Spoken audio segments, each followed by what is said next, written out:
Thomas Paine, Thomas Paine, Thomas Paine, Sam Adams, Sam Adams, Sam Adams, Benjamin Franklin, Benjamin Franklin, Benjamin Franklin. These men spoke up for what they thought was right. From their courage came such documents as the Declaration of Independence and the Constitution of the United States.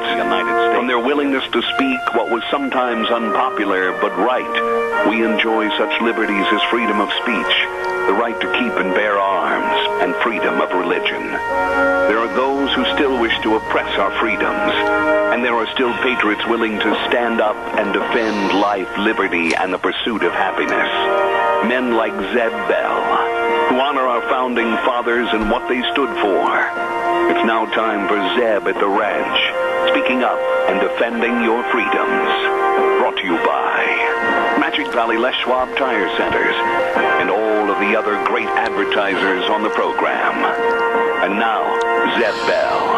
Attention all business owners. Here is a sign that you need to hang on your door today. I love this one. I'm going to put it up.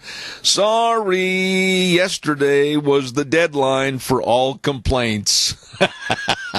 I love that. Morning, here comes Kate Smith and God Bless America, followed by a real-life patriot. Come on, patriots, dial the number.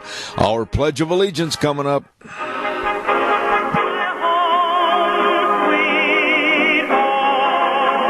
And a good morning to you and yours. Zeb at the Ranch, I'm Zeb Bell, and thank you for tuning us in. And don't forget, we're brought to you by our major sponsor, your Magic Valley Les Schwab Tire Centers. All 7 locations serving you with the best of safe driving tires. Stop in and see them today.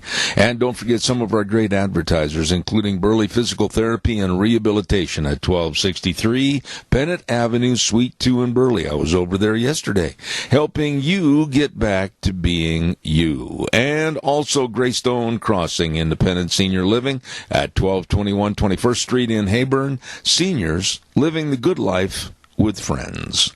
Right now, let's go to the phone line and have our Pledge of Allegiance. Good morning. Well, good morning, sir. I pledge allegiance to the flag of the United States of America and to the republic for which it stands, one nation, under God, indivisible, with liberty and justice for all. Attaboy, Wheels. Right now, let's go to the weather forecast, and the weather brought to you by our friends Roger and the crew over at K&R Rental at 256 South, 600 west of Heyburn.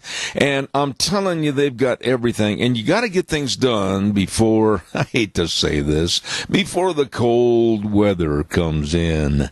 And they've got everything over there, excavators, air compressors, and you want to make sure you still got time to put in the new lawn sprinklers before the ground freezes. They've got the tools, the best of tools and equipment for any job you need to finish. Long and short-term rentals. So get a hold of them today. K&R Rental on the Burley-Paul Highway, and the number is 678-3122. Right now, here's the weather. Looks like we're going to be warming up for the next couple of days. Here's a look at your weather forecast. We are expecting sunny skies and highs in the mid-80s for today. A little bit breezy winds out of the south side, about 5 miles an hour. We are expecting a high of 84 tonight, nice and clear with a low of 50. Tomorrow, sunny skies. Highs are going to be reaching up above 90. 92 is what we're expecting for tomorrow. Partly cloudy skies with a low of 56 for tomorrow night. Looks like mostly sunny and 94 Thursday. And as we move ahead towards Friday, cooling down just a skosh. Looking at highs in the upper 80s.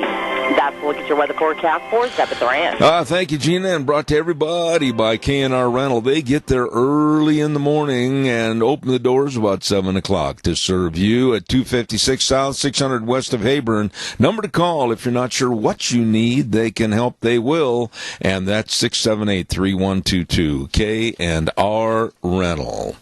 Don't forget, Thursday this week is sale day at the Burley Livestock Sale Yard, 1100 Occidental Avenue in Burley. The sale that works for you. Merv, May, Cade, Rogge, Lance, Udy, the whole outfit at 1100 Occidental Avenue. And the number to call for cattle consignments and sale information is 678-9411. I'll say it again, 678-9411. Thursday sale day at the Burley Livestock Sale Yard. Don't you miss it. We have a birthday lady in the audience this morning. And we say good morning to, and I'm going to say her name right today. I'm going to get something done right off the bat. Happy birthday, Sharon Wilmot. There you go. I got it right. I know she's probably driving this morning right now, about ran off the road. But anyway, happy birthday to Sharon. Wheels, did you just say something? Oh. No. I thought I heard you say something in my ear. That's a little disconcerting when you say you didn't say something, and I thought you did say something, and I'm wondering who did say something. Anyway, thank you very much. That is a little scary. Oh, yeah, well, it happens when you get old. Darrow's Cleaners, don't forget them at 1223 Albion Avenue. We were over there yesterday, too, and hello to all the good folks over there, Kevin and Cindy, the whole crew at 1223 Albion Avenue in Burley. You know, whether it's your dry cleaning or whether you just don't have time to take care of all your washing, hey, they will wash, dry, fold, and iron all your clothes just like Mom used to at Darrow's Cleaners, 1223 Albion Avenue in Burley. Please stop in and see the best at Darrow's Cleaners. Really, really good people. Yesterday, Deanna and I stopped and bought some sweet corn, and I've got to tell you, I absolutely love sweet corn. And I don't know how many ears we bought, but she put 3 in the boiler last night, and oh my goodness sakes, I tell you, this time of the year with that sweet corn, it is phenomenal. Big burning question is, do you eat your sweet corn from left to right or right to left? Somebody asked me about that here, I don't know, a year or so ago. Well, which way do you eat your sweet corn? What? You go right to left or left to right? I never really thought about it. Calls are welcome, 436-2244, 1-866-927-4587. Ramsey Heating and Electric at 2600 Overland Avenue in Burley. These are really good folks working on their 7th decade of serving you. Caller stand by. And they're located at 2600 Overland Avenue in Burley. That number to call these great people, 678-0459, for all your heating, cooling, and electrical needs, all your air conditioning filters, everything. They're open 7:30 to 5 Monday through Friday. I urge you to talk to my friends. Like I said, almost 7 decades of serving you at Ramsey Heating and Electric in Burley. Caller, good morning. You're on the air. Morning, Zeb.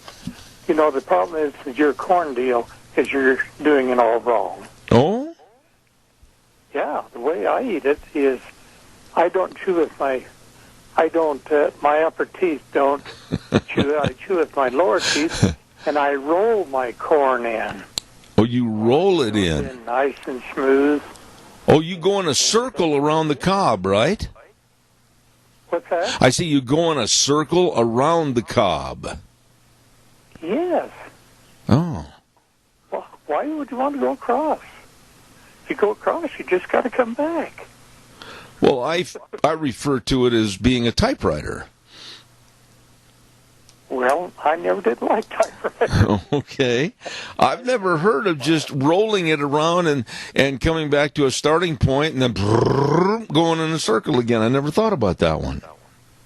There is no starting point because there's no ending point. Oh, yes, there is. All right. Listen, I appreciate it. Yeah, quickly. The one thing that I noticed, I was in Pocatello there the other day, and that Pine Ridge Mall, deserted. I mean, malls have gone. They just become a thing of the past, and now it seems to be the strip malls that everybody wants to go to. Well, I don't want to wish any bad luck to anybody. I want to wish only encouragement to small business owners that are out there, regardless of whether in a mall or on Main Street, whatever.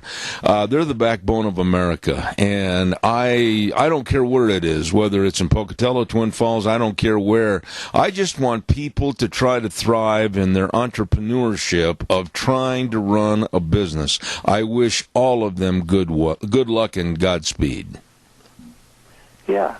But the thing that really bothers me is the fact that those people are going out of business or moving out of the state or out of Yeah. the county or something. We're losing them. And it isn't just Pocatello or Twin Falls. Look at Twin Falls. That mall is diminishing quite a bit. Yeah, there's a lot of problems, and I don't know what the answers are.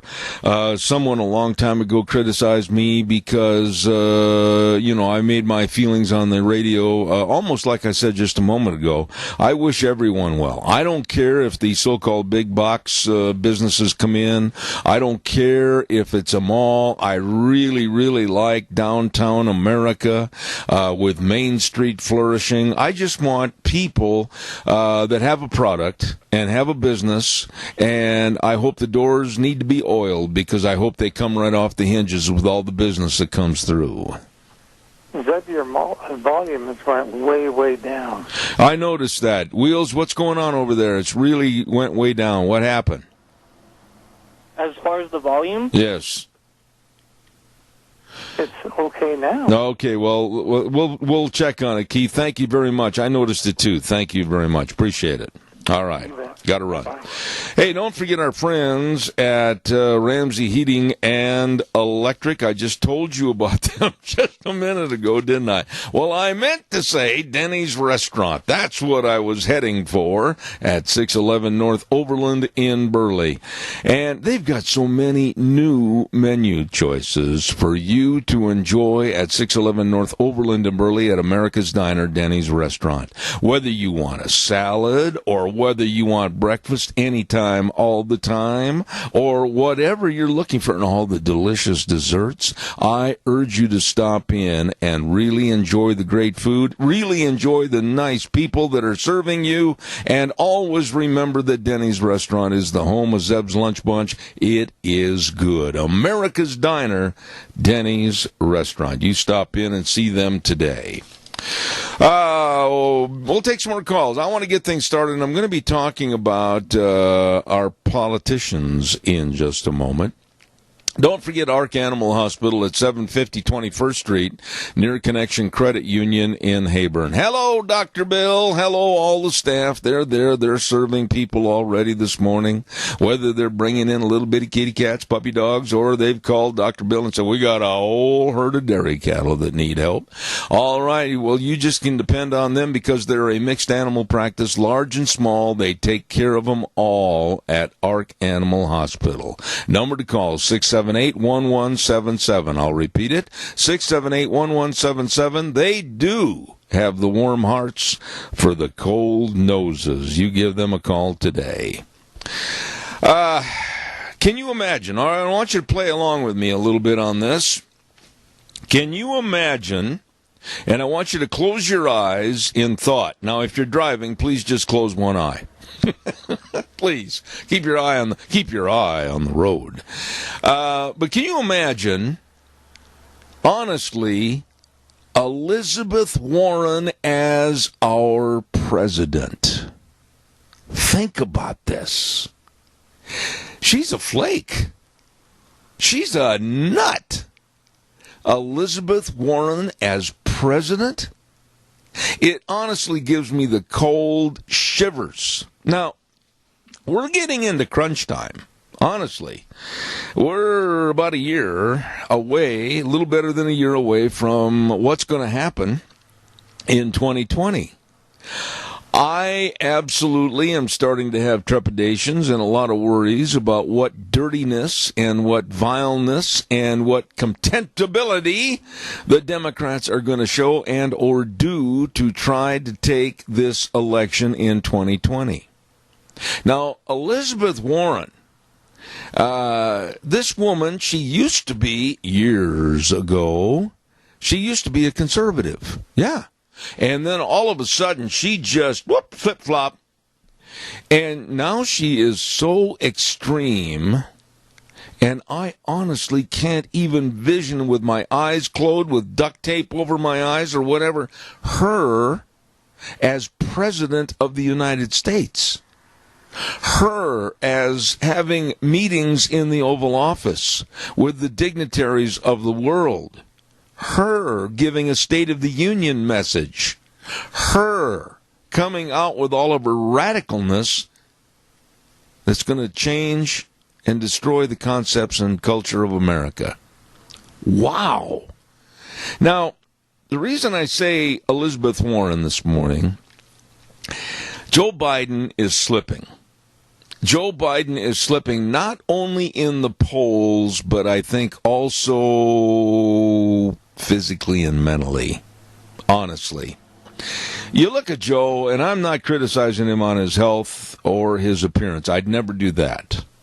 But you have to look at the man honestly and see the difference from a year ago or more till today. I mean, many, many changes that are noticeable.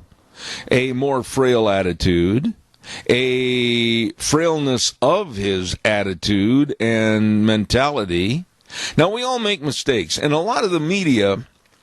I'm going to stand, this is something that you're not going to hear probably ever again, but I'm going to stand up for Joe Biden just for a split second here on the program, okay? And I'm only going to do it for this reason. The other day, he was scoffed at by the bulk of the media that doesn't like Joe that much as to him saying that he thought the weather and the town that he was in New Hampshire was absolutely beautiful. But at that particular time, he was in Vermont. Now, he really made, according to a lot of people, a great big faux pas. But I can honestly tell you that it's not that difficult to create and have that problem. And I know from experience. I know about when I was really traveling hard. And I mean, I was working literally well over 100 performances or more a year, to where I was traveling all over the United States, and I was going from one that ended on a Sunday to another one that started on a Monday, and oh my goodness, I was going all over the country. And I remember vividly standing up at a rodeo back in the Midwest and saying, "Good evening, ladies and gentlemen, and welcome to..." I forgot where I was. It can happen. Now, that's the gratuity that I will extend to Joe Biden this morning. When it comes to all of his gaffes and all of his other mistakes and all of his other little innuendos that he's not even accustomed to what he's saying, that I don't excuse him for. But the one that happened in New Hampshire the other day, I can excuse, because that can happen to anybody. Give me a call, please, 436-2244, 1-866-927-4587. There is going to be an excellent quarter horse sale coming up in just a matter of days. As a matter of fact, it's scheduled for September 7th at the Zollinger Quarter Horse Ranch up in Oakley. The exact coordinates are 1994 South, 100 East of Oakley, and this is an excellent sale. If you're in the horse business, no matter where you are listening to my voice right now, don't miss this production sale for Zollinger Quarter Horse Ranch. They've got some of the best bloodlines in the entire world, and that's not brag, that's a fact. Quality, disposition, all of these horses make excellent horses for you, your family, and what you need them for. Get up to that sale September 7th. Sale starts at 11 o'clock at Zollinger Quarter Horse Ranch on September 7th. Caller, good morning. You're on the air. Good morning again. Elizabeth Warren reminds me of the old spinster school teacher who, if you didn't mind, came over there and rapped you on the knuckles. And that's the way she would try to run this country. You know, I think that spinster school teacher look, if you will, is appropriate in her case. I buy into that. I think that's what she looks like. To me, she looks like a lady that has never fit in. She looks like a person that's trying to be something that she can't. She looks like she's trying to win a whole circle of friends so that she's got followers that just admire her. I just, there's something weird about Elizabeth Warren that I can't put my finger on. Well, for one thing, she thinks she's a lot more intelligent than we the people. Oh, yeah, but that She goes... knows what's best for us, and she's going to force it upon us if she gets elected. Yeah, but what you just said is appropriate and applicable to any and all political candidates. They think they're smarter than everybody. Well, you got to have a lot of money before you can be smart. Yeah, so they say. Keith, thank you again. Appreciate it. God bless. Thank you. Yeah, like Obama, he's worth $100 and some million. Didn't even have a job. Oh, well, he made tons and tons of money as a community organizer. What's the matter with you? No, he didn't. Okay, buddy. He was poor. All right. But he's certainly rolling in the high clover now. Well, he owns the field. Thank you very much. I appreciate it, Keith. God bless you, man. Thanks.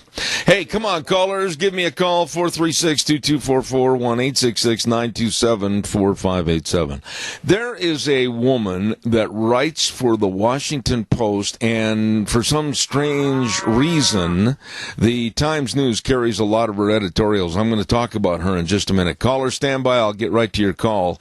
Don't forget our friends at Dino Septic Service. Oh, like I say every morning, they're out there doing the jobs that you and I don't want to do. No, we don't want to pump septic tanks. Oh, no. We don't want to be out there with liquid waste removal. We don't want to be out there with the sewer and sink drain line cleaning. No, but they do.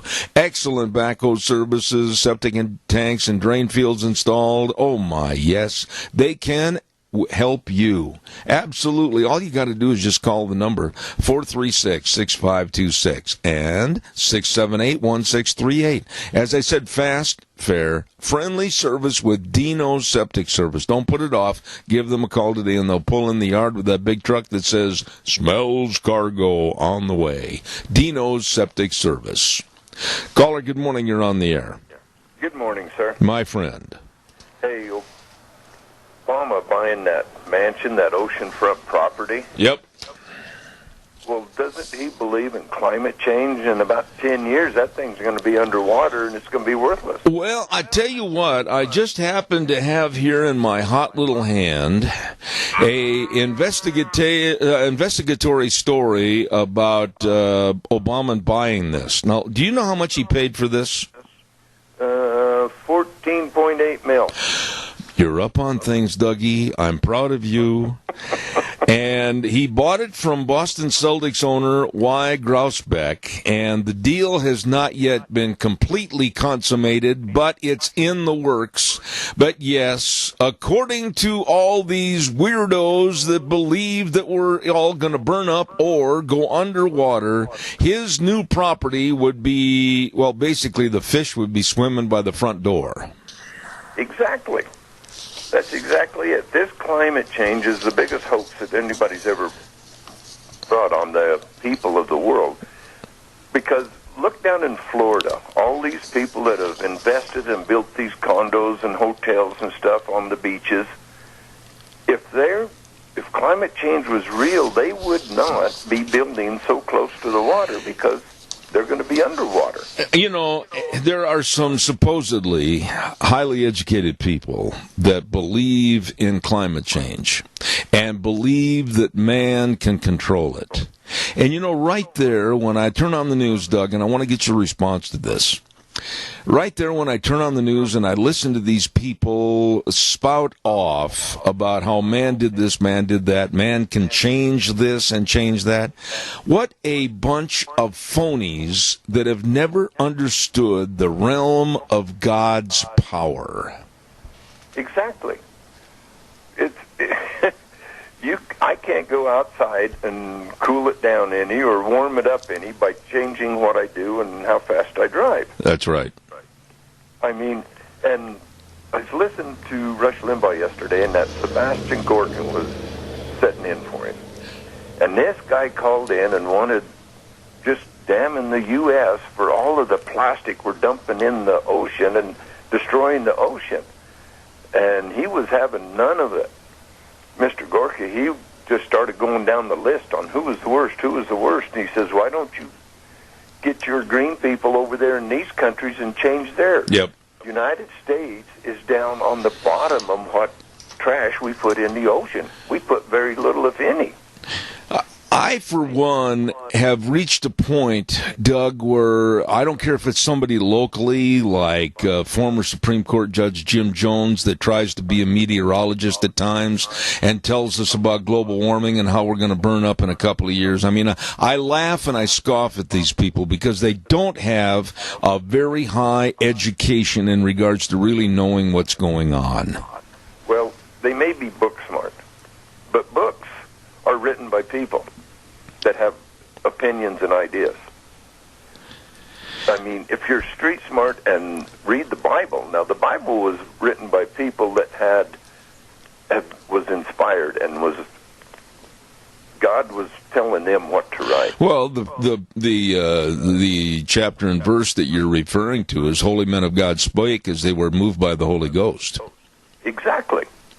So that book there, I'll believe every word it says. You know, and that's the point today that really is scary, because you've alluded to something that I was going to talk about in a few minutes.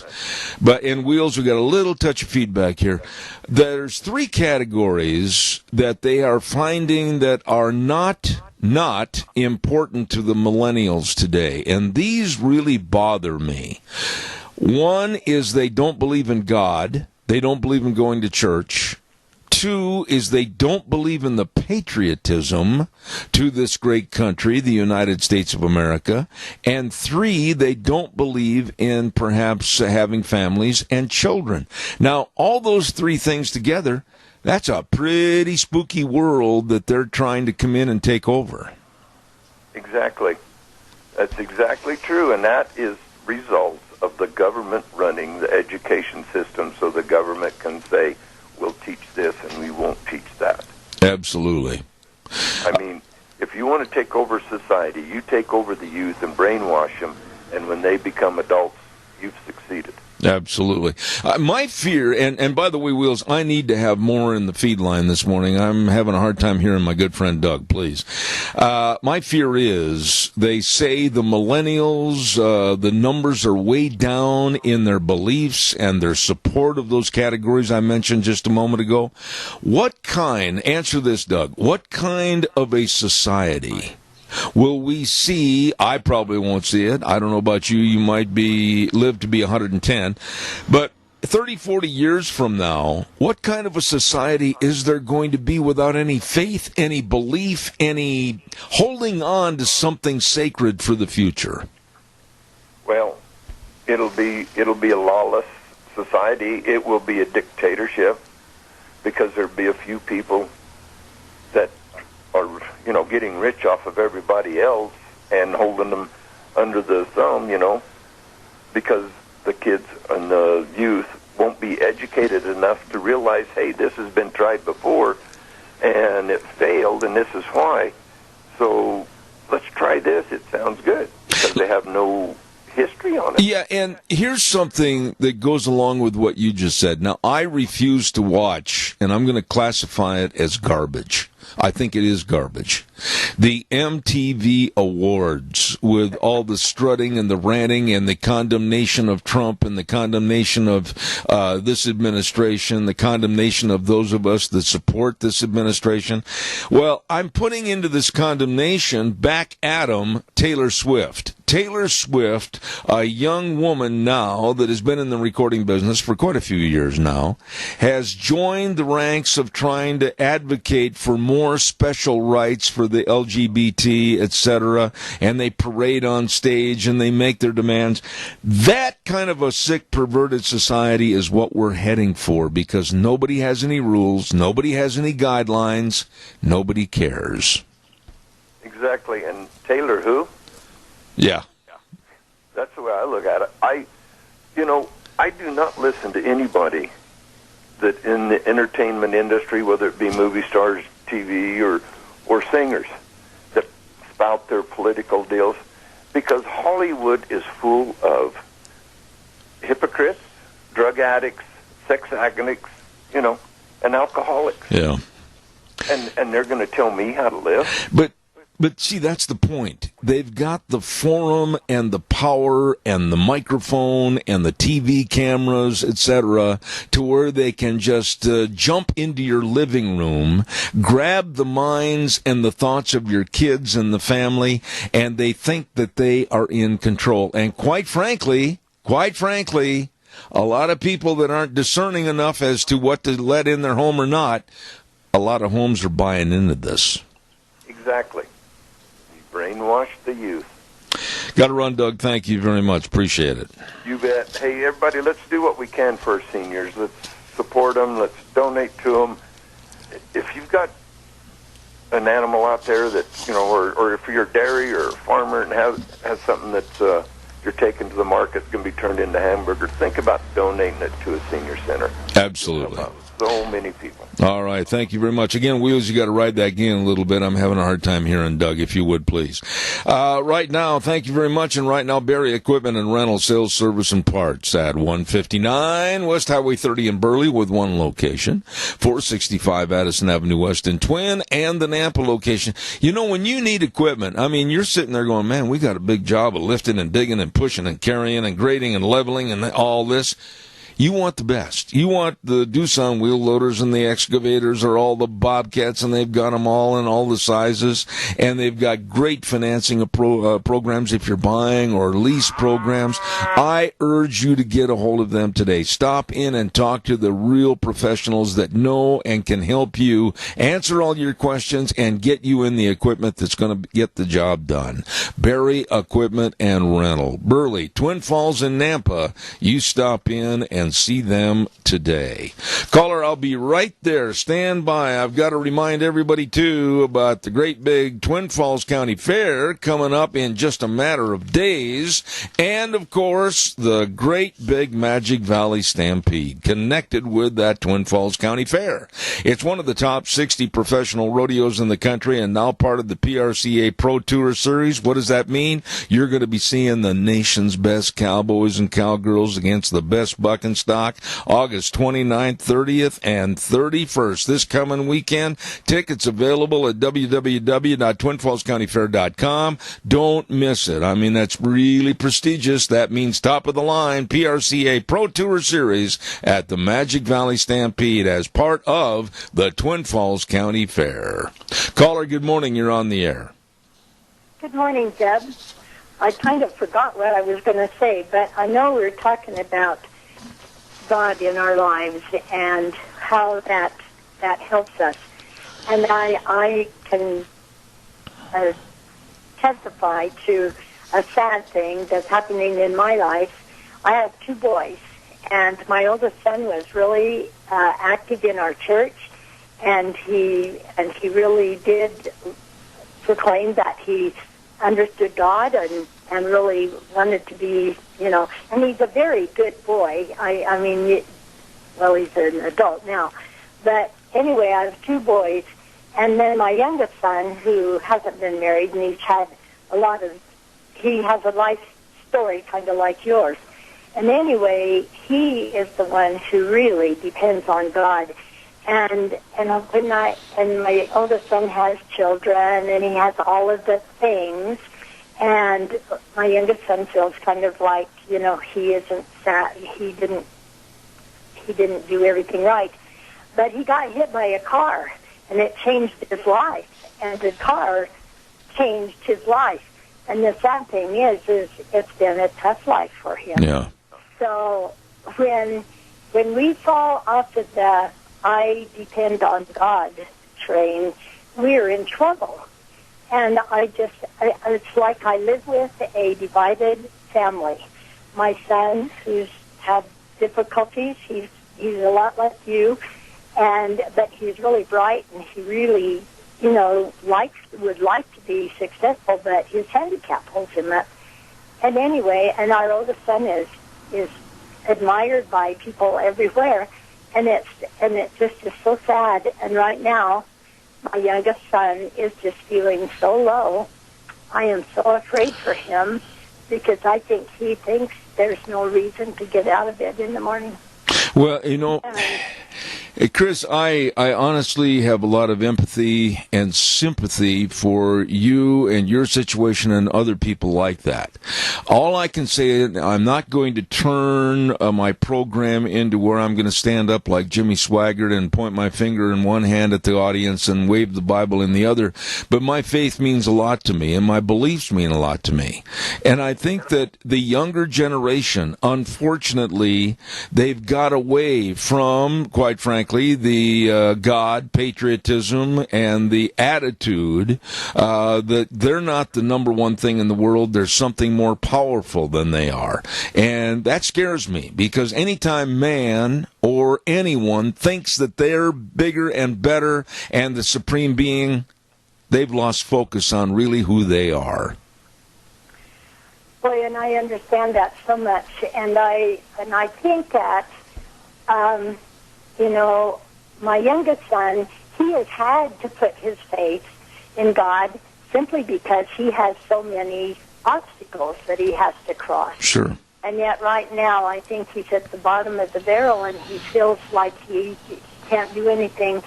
And I don't know what we're going to do with him. Well, I know that prayer comes into my mind first and foremost, and believe me, I will add him to my prayer list. But God bless you, Chris. I mean, you've always been a very open, forthright person, and I've known you for a long time. I've known your family, and I wish you the very, very best.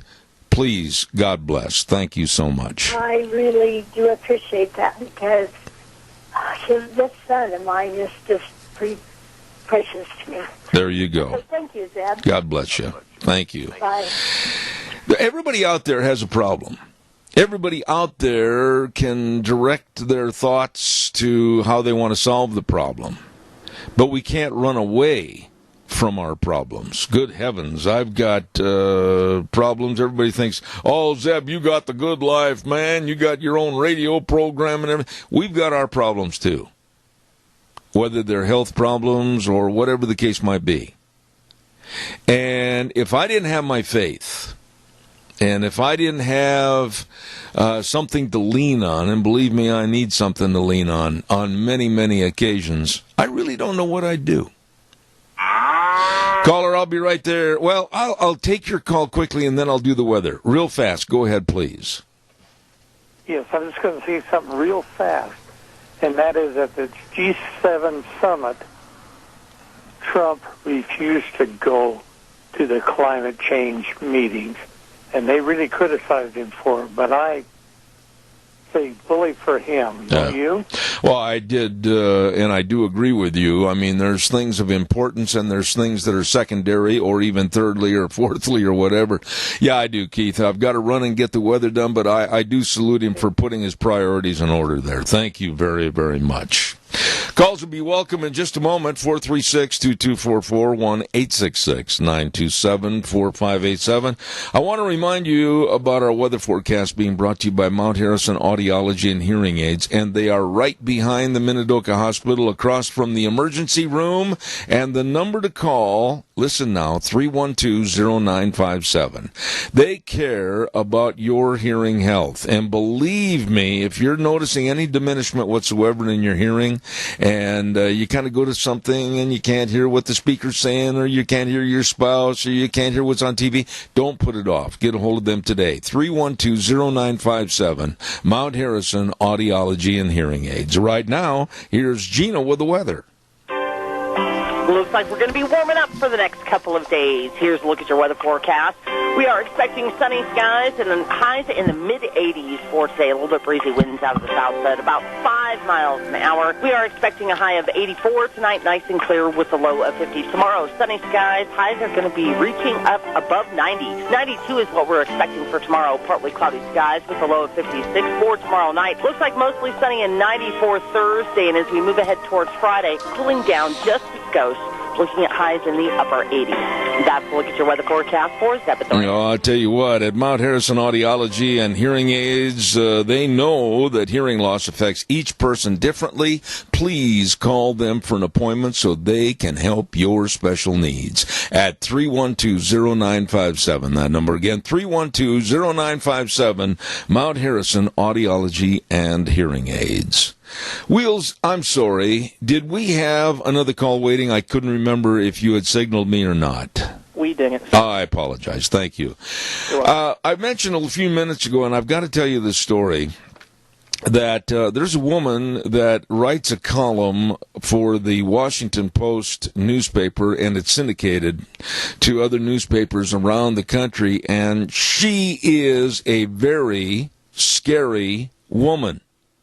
Her name is Jennifer Rubin, and I'm telling you folks, if a conservative writer would write a story comparable to this story that she had written just recently, that conservative writer, be it Cal Thomas or whomever, would be run out of Dodge City, never to pick up a typewriter again. This woman, Jennifer Rubin, has pushed in her op-ed piece for Americans to work together to, quote, burn down the Republican Party. Those are her words, not mine. And then she said on MSNBC's AM Joe on Sunday that not only does Trump have to lose in 2020, but there must be a purging of survivors who still support the president. It's not, and I'm quoting her comments right now. This is a sick woman. It's not only that Trump has to lose, but that all his enablers have to lose, she said. We have to collectively, in essence, burn down the Republican Party. We need to level them, because if there are survivors, if there are people who weather the storm, they will do it again. Pretty harsh words. Now, if I came on the radio and had said during Obama's administration anything close to burning down, eliminating, or even that terrible, terrible word assassination, oh, you can bet this airwave right now would not have my voice. Like I said a moment ago, if some conservative writer like Cal Thomas would write an article about this being the Democratic Party, we've got to burn down and we've got to get rid of any survivors. Can you imagine? Can you honestly imagine the tidal wave against that person? What are your thoughts on this? Give me a call, 436-2244, 1-866-927-4587. The absolute hatred, there is no other word except hatred. It just sums it up. For the left, the liberals, and the Democrats against Donald Trump and this administration, and those of us that support what he is doing, or attempting to do, I have never in all my years seen and or heard as much hatred against us. There was a man the other night that wore a Make America Great Again cap out to eat. Walked into the restaurant, took it off, laid it on the bench or the seat beside him, and after the meal walked outside and was beaten to a pulp because he wore a Make America Great Again cap. Our society is falling apart. And I don't care who you talk to, and they say, oh, well, it's not that bad. It's just a few bumps in the road. My foot. Our society is falling apart. And I don't know how right now, honestly, unless somebody out there's got a magic wand and they can wave their hands over an empty fishbowl and say, oh, this is how it's all going to turn out. I don't know how we're ever going to put this back together again. With all the hatred the left has, primarily because they lost the election in 2016.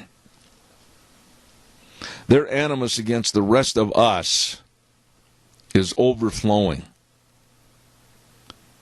And their hatred, it seems, knows no bounds.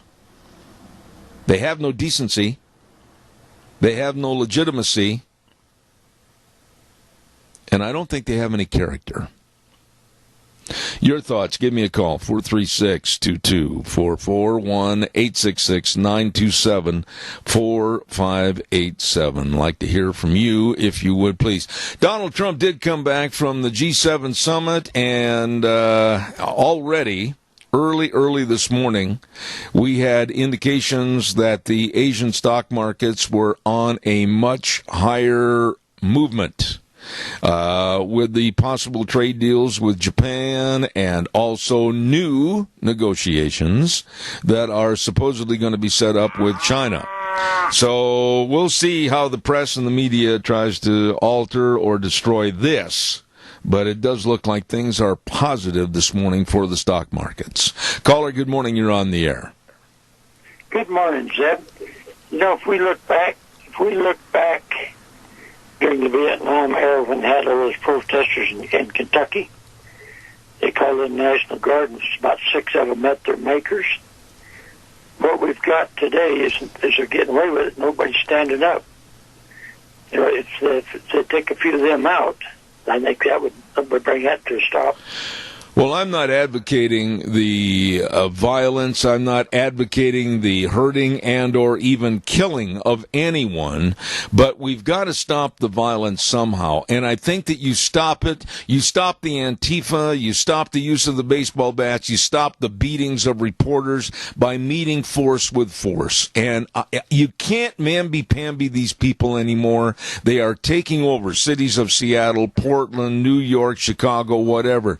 I agree with you that we have to meet force with force, but I don't want it to go to the point where we're looking at a Kent State or anything of bodies laying on hills or in streets. That absolutely is terrible to even think about. But we've got to stop this idiocy. I agree, Zeb, and it's not going out looking for it. It's just protecting yourself and your rights. Oh, I agree. I mean, a man goes into a restaurant with a cap on that says "Make America Great Again," comes outside and gets beaten to a pulp. What kind of a society is that, George? It's really pathetic, Zeb, and it all boils down, you know, that I don't care what a person does, if nobody stops them and makes them be responsible, it's just going to escalate.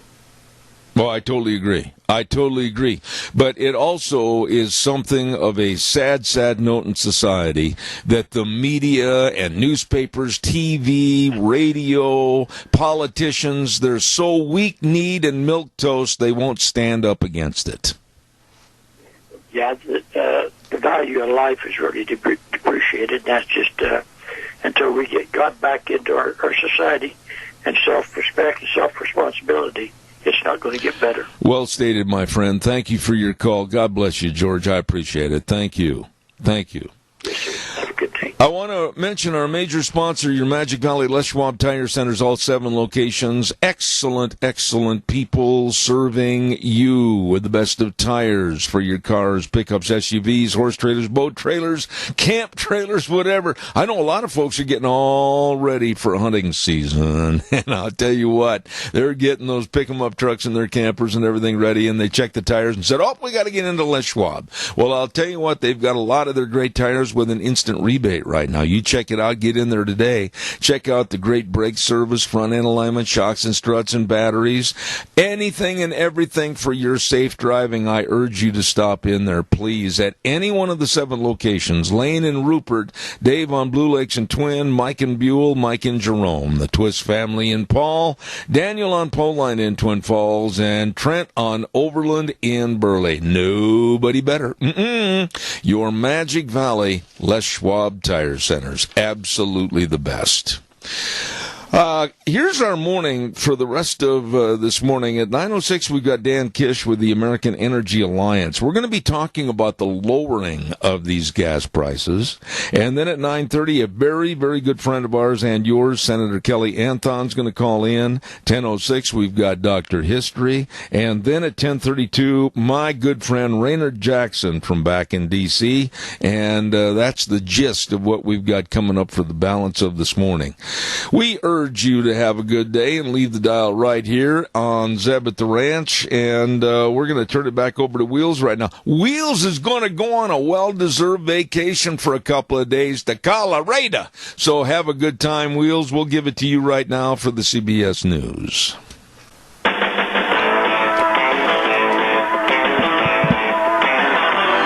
Oh, here we go. Hour number 2 on a Tuesday, already August 27th. Zeb at the Ranch, I'm Zeb Bell with our major sponsor, your Magic Valley. Les Schwab Tire Centers, all 7 locations, all 7 really taking care of you with the best of safe driving tires. Stop in and see them today. Along with some of our great advertisers, including Burley Physical Therapy and Rehabilitation at 1263 Bennett Avenue, Suite 2 in Burley, helping you get back to being you. And also Greystone Crossing Independent Senior Living at 1221 21st Street in Heyburn. Seniors living the good life with their friends. Right now, this good word, Wheels, if you would please, to Western Waste Services. From the canyons of the Snake River and all across southern Idaho, we're always at your disposal. Western Waste Services, we care about our community, our resources, and this great land. Western Waste Services is lending a hand, always at your disposal. Western Waste Services, don't forget, that's true what they just said. They're always at your disposal. I urge you to write the number down. Give them a call, 734-6969. Get on the route service for your weekly trash pickup, or if you need a dumpster, maybe cleaning out the basement, the garage, or whatever it might be, they can bring one by, fill it up, they'll come and get it. All of this and more with Western Waste Services, always at your disposal, 734-6969. Want to remind you again about that great big sale coming up at Zollinger Quarter Horse Ranch, and I'm telling you, I've known the Zollingers for almost as long as I've lived here in Idaho. Wonderful people, great horses, over 70 years of top quality horses at Zollinger Quarter Horse Ranch up in Oakley at 1994 South, 100 east of Oakley. Sale's going to be on September 7th at the ranch, 11 o'clock starting time. Don't miss it. They've got the best of quarter horse bloodlines in the world. Absolutely quality horses, and most importantly, disposition, great horses. And they're selling about 40 lots this year, so get on up there and enjoy. September 7th at the Zollinger Quarter Horse Ranch in Oakley, 11 o'clock starting time. Don't miss it.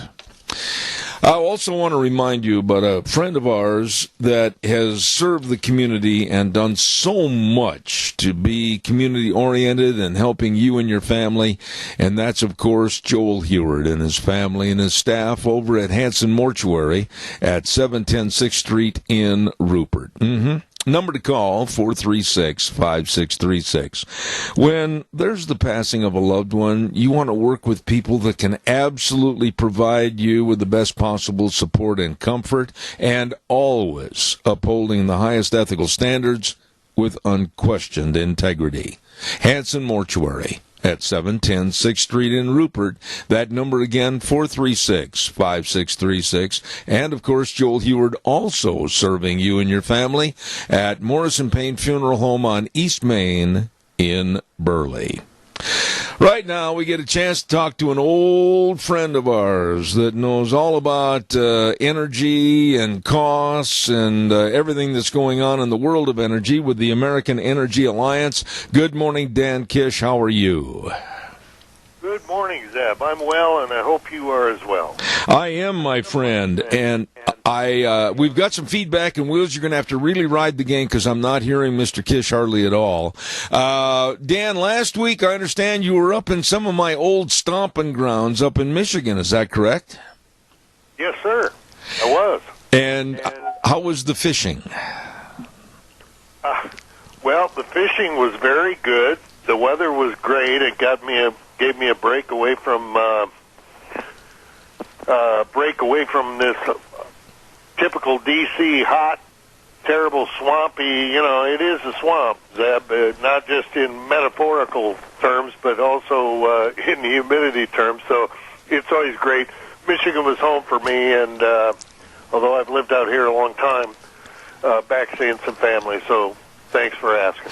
Well, if you don't mind my rudeness, I was born and raised in southern Wisconsin, but I had relatives that every summer I'd go up to the Upper Peninsula around Gladstone and Escanaba, Michigan. Were you anything close to that? Well, I was in the Lower Peninsula, but on the western side, that's where I grew up, Muskegon area. Mm-hmm. But north of there, all the way to Ludington and seeing family and family reunion, that sort of thing. So it's all good, and it's beautiful country, good people.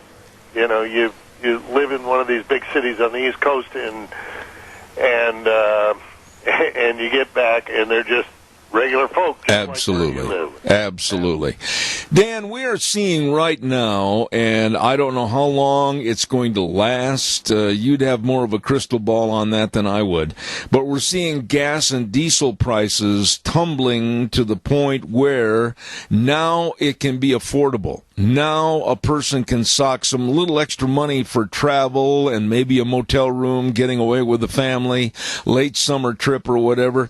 But how long do you think this little bubble of lowness in gas prices is going to last? Boy, Zeb, it's a great question. I was just thinking about it in the context of the economy in general, and I think I think it's one of the biggest overlooked things that occurs in our economy. I don't think politicians and economists and all the big shots really understand exactly what that means. But when gas prices come down, people have more to spend, and it takes a while for them. But they're freer to. They feel as though they got more money in their pocket because they do. And that's why it's so great that we've become the number one producer of oil, and we want to continue to be doing that. So in terms of in answering your question, I'm not sure. At some point, usually what happens, and you know this with grain prices and feed of all types, what happens is if prices go too low, then people pull back producing the stuff because they can't afford to make it, and then it rises a little bit, and then they move back into the market to meet it. As long as the government isn't involved, it works, and it works fairly smoothly. And with President Trump, he hasn't gotten involved in it except to say, go out there and do the Lord's work and provide the energy for the people of America that God gave us. Dan, when I pull into a fuel station and I drive a diesel pickup, and we were seeing prices not that long ago that were up around at or over $4 a gallon and staying at $3.79, $3.50, etc. And when you take a buck off of that fuel at the pump, and you figure when you fill up, you're filling a 30-gallon tank, and all of a sudden you've saved $30, and you can take that $30 and you can maybe take your wife out to lunch, or you can go buy something at the store, whatever. That just is absolutely refueling, if you will, the entire economy. Yes, Zeb. I mean, exactly. I think they talk about consumer confidence and, of course, mainstream media has been talking about recessions and all that sort of thing. But I tell you, one of the biggest helps for everybody across the board, especially working people, people that have to cover some ground, is fuel, and it does. It makes you feel like you got more money in your pocket because you do. And my rig has got a 25-gallon tank on it, and it makes a huge difference when I'm topping that thing off. In terms of the money I've got compared to, a few years back when prices were through the roof, and now, so it's a big help. It's not something that the politicians and other folks think about a lot, but or at least seem to think about it a lot, but it is incredibly important to the well-being of the American public. Dan, why, in your opinion, are the Democrats, and I'm going to say this against them because they're the main advocates of climate change. We're all going to burn up. The sky is falling. Oh, my goodness. It's all doom and gloom by 2021 or 2 or whatever. Why aren't the Democrats able to sit down and have a real heart-to-heart discussion about Mom and Dad and Joe and Betty in Grand Island, Nebraska, or out here in Idaho, about the cost that it takes to live, the cost where they have to go to the fuel tank and they have to fill up and they've got to go drive to get their groceries or to take their kids to get new shoes, etc. The Democrats are only hell-bent on climate change, getting rid of private vehicles and having us all move to a conglomerate in the city. Nobody really pins them down on this. Yep. Well, Zeb, in honesty, they've changed. I mean, this is not your father's Democratic Party. They used to be, at least give lip service to the idea of the working man and folks who, take a shower after work instead of before work, that sort of thing. Take their lunch in a bucket. Those were the days. Those were the times when the Democratic Party held that. They've changed. I mean, the fact of the matter is, in places like Silicon Valley and Manhattan, you get 90% Democratic vote for their candidates, and they control the politics. Mm-hmm. And it's all up and down the East and the West Coast. It's all in the urban areas, whether it's Chicago or Philadelphia or New York City or Washington, D.C. for that matter. And certainly, you see it out on your end of the coast with San Francisco and L.A. and the rest of them. The people they appeal to now tend to be, the academic, professorial class that look down their, frankly, that look down their snouts at people that work for a living, the people that take a shower after work, at people who, pack a lunch and that sort of thing. They don't have anything in common with them. They look down their snouts. They say they're deplorables. They're not educated. Formally educated, with their heads filled with a bunch of global warming nonsense, and that's what's going on. So, you were blunt, I'll be blunt in return. Absolutely. Dan, at these debates, I mean, I really question the value or the validity of some of these so-called moderators that ask softball ballpark questions that really don't get down to the gnat's eyebrow. If I were a moderator, I don't care if it's Bernie Sanders, I don't care if it's Elizabeth Warren, I certainly don't care if it's Kamala Harris or anyone like that, I would pin them down and say, okay, now if we're going to go green energy with just wind and solar, how are you going to do that? How much is it going to cost? What's the transition? How are you going to get people from point A to point B? What are you going to do with people with older cars that can't afford with their income to make switches? What are you going to do? Are you going to just absolutely stop our economy dead in its tracks? What are you going to do? And nobody's asking these questions. Well, that's because the people who are moderating, the people who are running those debates, who are in the news media, are all part of that same cabal of people. They all live, listen, they all, their kids go to school together, they socialize with each other, they go to dinner with each other and drinks and you name it. I mean, they're all part of the same cloth. They all think they're better than the rest of America, and they all basically look down their snout. That's why they come up with these sayings, deplorables and things like that about people that are out there every day keeping the lights on, keeping us fed, making sure that we have what it takes to make life comfortable for the rest of us while they sit in offices and look down their snouts and say, gee, those people don't have PhDs in some worthless degree that doesn't mean anything. What I am concerned about, and I know you think about it probably every day in your job, is the actual network that's needed in transportation of goods and services to keep this country flourishing and absolutely alive. Whether it's the trucking industry for our produce, whether it's the trucking industry for our clothing and everything else, it's reliant upon an industry of transportation. You take away that industry of transportation, really, what have you got? Yeah, you're absolutely right, Zeb. I mean, if anybody who's studied history with respect to what happens during times of war, the first things that an enemy goes for are logistics chains, whether it's railroads or roads or ports.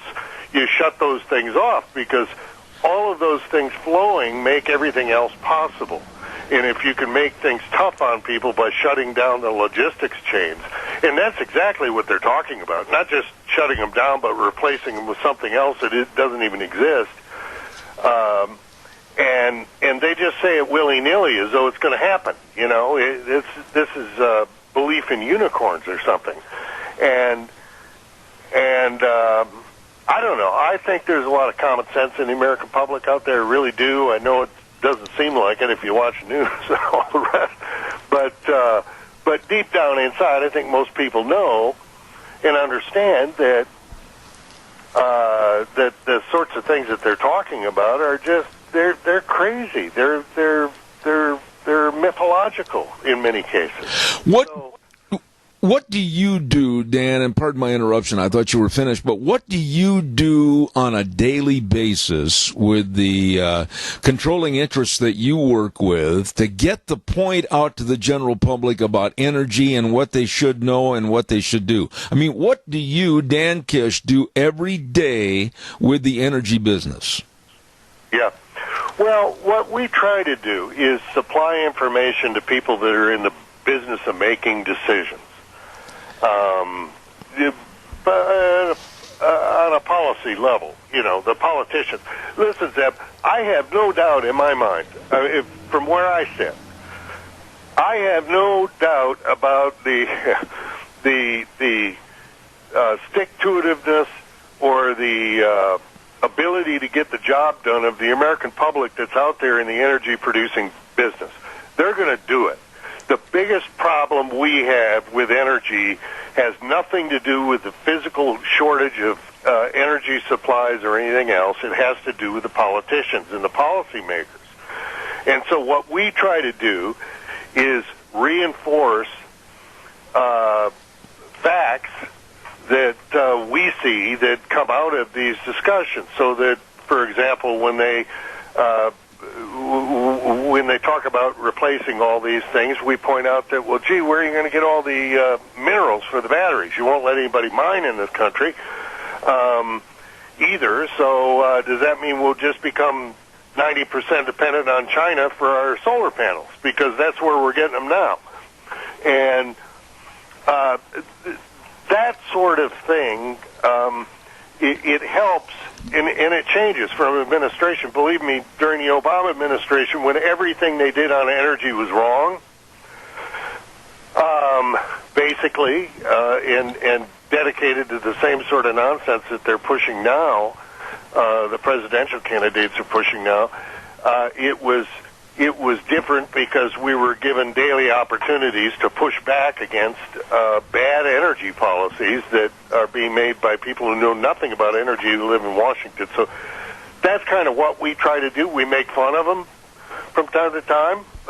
Humor sometimes is the best medicine. If you can't laugh, good Lord, some of this stuff you have to be able to laugh at.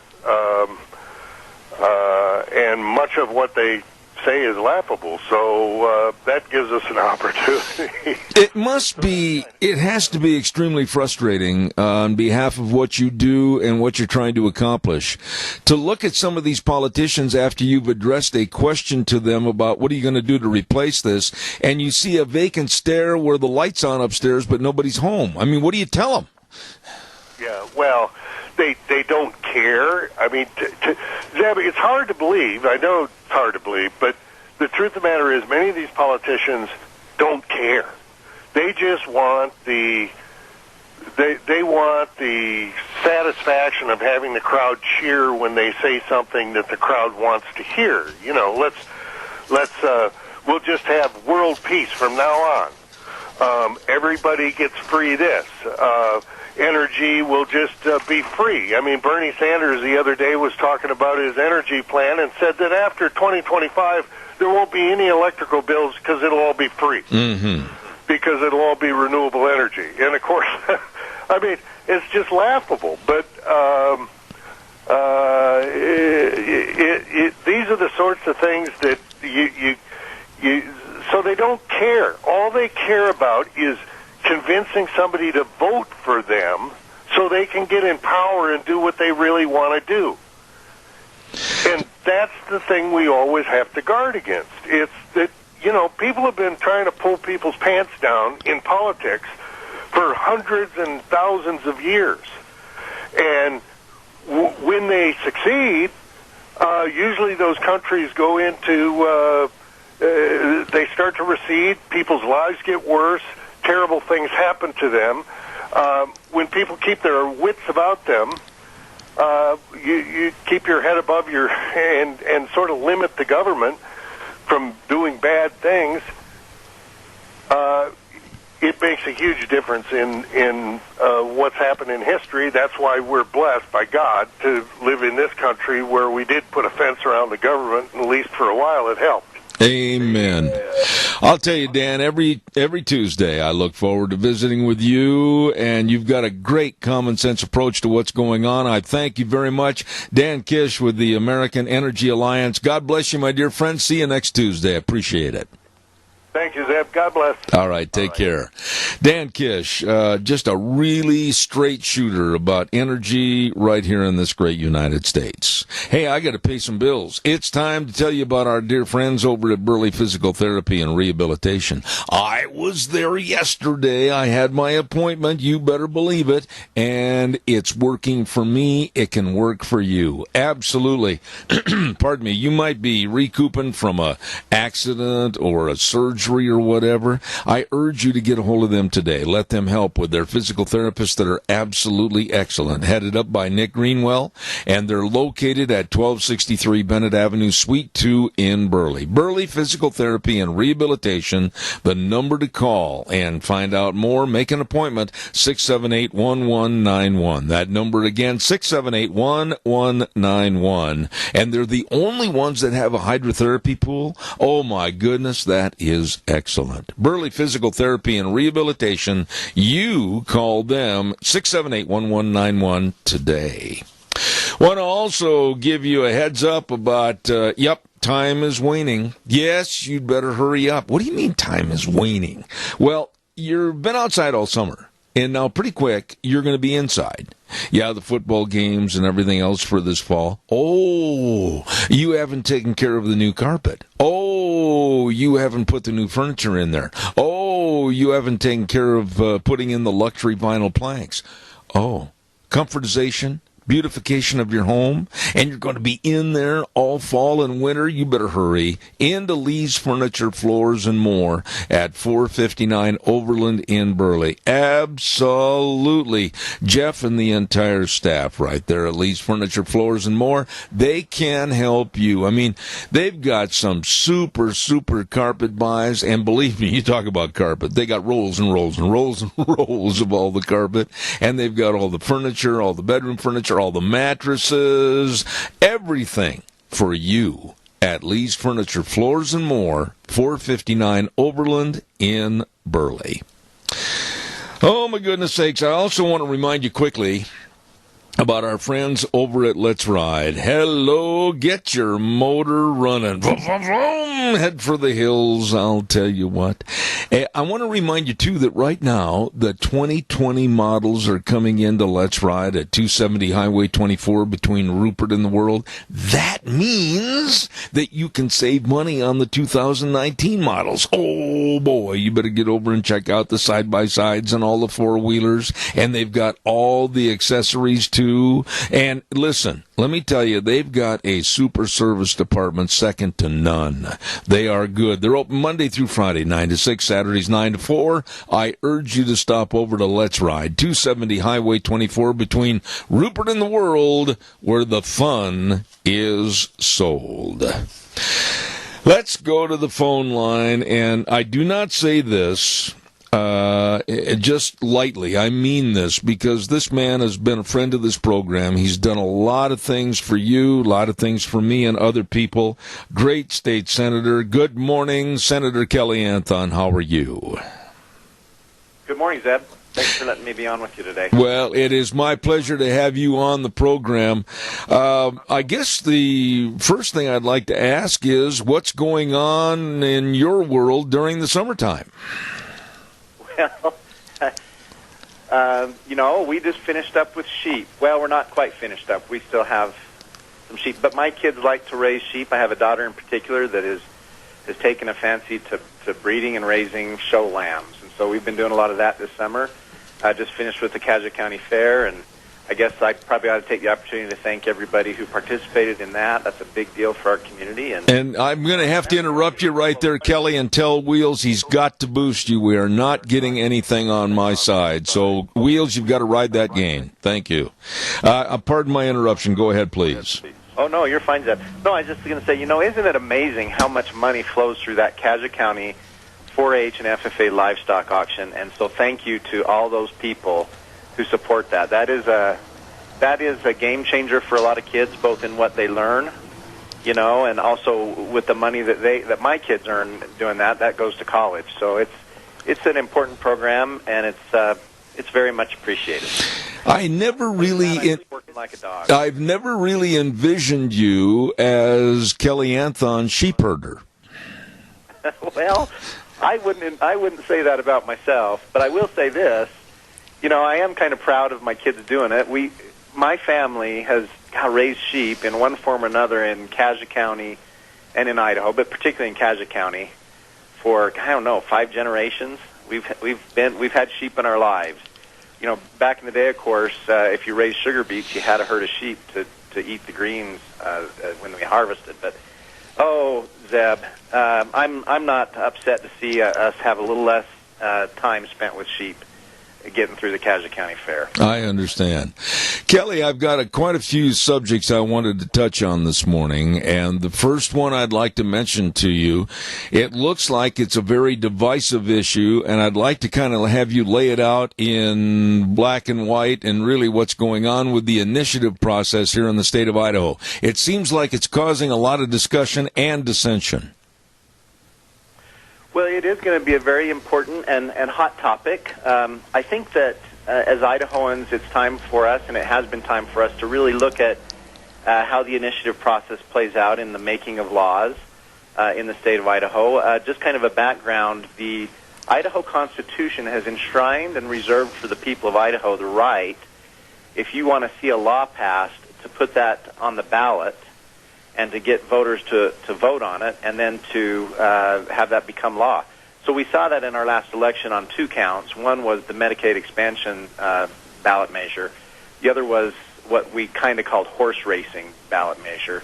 That's kind of a whole other topic. But what we are seeing, Zeb, is a shifting of our populations in Idaho. And we all see this happening, and it's particularly happening in Boise and that area where we know that in the last couple of years, Boise was the fastest growing city in the United States. And what that means is, as we go through the initiative process, the first step is to gather signatures for petitions just to get the thing on the ballot, whatever it is, whatever the question might be. So you ask yourself a very simple question. If I have to gather up 50,000 signatures, am I going to start in Alamo, Idaho? Well, no, I'm going to go to the most populated areas and start gathering those signatures. Now, that's common sense, but the downside to that is that what can happen is that initiative measures can get on the ballot easily without involving our rural communities. And that often what happens in those scenarios are ballot measures that are not conducive to the economy or the people or the lifestyle of the rural communities. And case in point is you take a look at California, where you have these large, I would say liberal cities who are gathering up signatures to regulate agriculture out in the rural communities. Everything from free-range chickens to how much size you have to have on a calf pen. So I have concerns just from that angle, which is that I want my community, and I'm there to be a voice for the rural agriculture and rural communities of Idaho. I want those folks to be involved in how an initiative gets on the ballot. Now, you're going to see a lot of this. I don't know, honestly, if the legislature will take this up this year. I haven't seen anything of that. I know it's being said. But basically, Zeb, that is the issue for me. There might be other issues for other people, but it is that if we want to have a really good initiative process, that whatever questions go on the ballot for people to vote on ought to have had some very basic things happen on the front end. Number one, people should know before they sign the petition what is the fiscal impact to the state. They should be a single issue. In other words, you don't want a ballot initiative with lots of different parts to it. And then, in my opinion, thirdly, you should have the rural communities also involved in getting those things on the ballot so that it's not just the urban communities that are driving that. So that's that in a nutshell, Zeb. You know, I've learned a lot about this just in the last couple of minutes while you were talking. It sounds to me, and please correct me if I've assumed this wrong, that the powers of the larger metropolis areas, i.e. an Idaho Falls or a Boise Nampa Caldwell, basically could control the signatures what they want, and a lot of the rural people in other areas would lose perhaps a right or a voice. Am I correct in assuming such? Well, I think it's correct to say they certainly could more easily get their ballot measures on the ballot without ever having to step foot in a rural community. I see. Now, I've got to be careful because the folks that would hear me say this, that were involved in the Medicaid expansion measure, would say, no, they did not do that. They went out to the rural communities, and I'm not here to dispute that. What I'm saying is the system is set up in such a way, and we've seen it happen in other states, where these ballot measures can go very quickly onto the ballot without ever stepping foot into a rural community, and that's one of my concerns. The other concern I think we need to have, Zeb, about the initiative process is, times have changed, and it is much easier to get on the Internet and drive people to petitions and things like that. But the other thing we've seen in Idaho is the introduction of outside money to ballot measures. There are groups in the United States who see states that have ballot measures as an opportunity to legislate without the legislature. And so I think that we should have our eyes wide open, that as ballot measures come around, there shouldn't be any objection to letting people know how much they're going to cost us, and there shouldn't be any objection to letting us know who's paying for the ballot measure. Kelly, I really appreciate your taking the time on that issue, and we're going to jump to some other issues, and then I'm going to have kind of you bring some things up at the end of our segment. But quickly, we have a call. We'll take this caller. Go ahead. You're on the air, please. Yeah, the other thing I'm worried about is being represented, so that all of our representation doesn't come from the Idaho Falls, Pocatello, Twin, and Boise, so that the rural areas are represented. You know, what can we do to keep some people in the rural areas, you know, like yourself? That's a good question. Kelly, go ahead and respond to the caller, please. Yeah, Zeb, and thank you for the call. So this is the other kind of side of the issue, and that is that since the 1960s, the U.S. Supreme Court has put forward the one vote, well, what is it called? Basically what it says is you can't have, for example, Cassia County have one senator and Ada County have one senator. It has to be one voter, one representation at the state legislature. So what that means is as the populations are shifting to Boise, right now, just to give you an example, I represent Minidoka and Cassia County. One senator for Minidoka and Cassia County. There are districts 10 through 21 in the Treasure Valley. So what you're describing is actually happening and will continue to happen as we redistrict in the coming years. So to your point, I think we've also got to be very careful that whoever we're sending, especially from the rural communities, to the legislature, that they are people that we can trust and leave there for a while to gain seniority, but also that they will be a good advocate for agriculture. And the other way that we've been successful in kind of managing that creep is to have folks in leadership. So, as many of you know, in District 27, Scott Bedke is the Speaker of the House. We've had Bruce Newcomb as Speaker of the House. We've had Dean Cameron as Chairman of the Finance Committee. Denton Darrington, the longest-serving senator in Idaho history, and so on and so forth. We've managed better by doing it that way, but we're going to have to be very smart about that because it is inevitable. Unfortunately, according to the U.S. Supreme Court, it is inevitable that the Boise areas, Kootenai County up in Coeur d'Alene, Twin Falls actually has a downtown district now in Idaho Falls. We're going to have more and more legislators coming from the urban areas.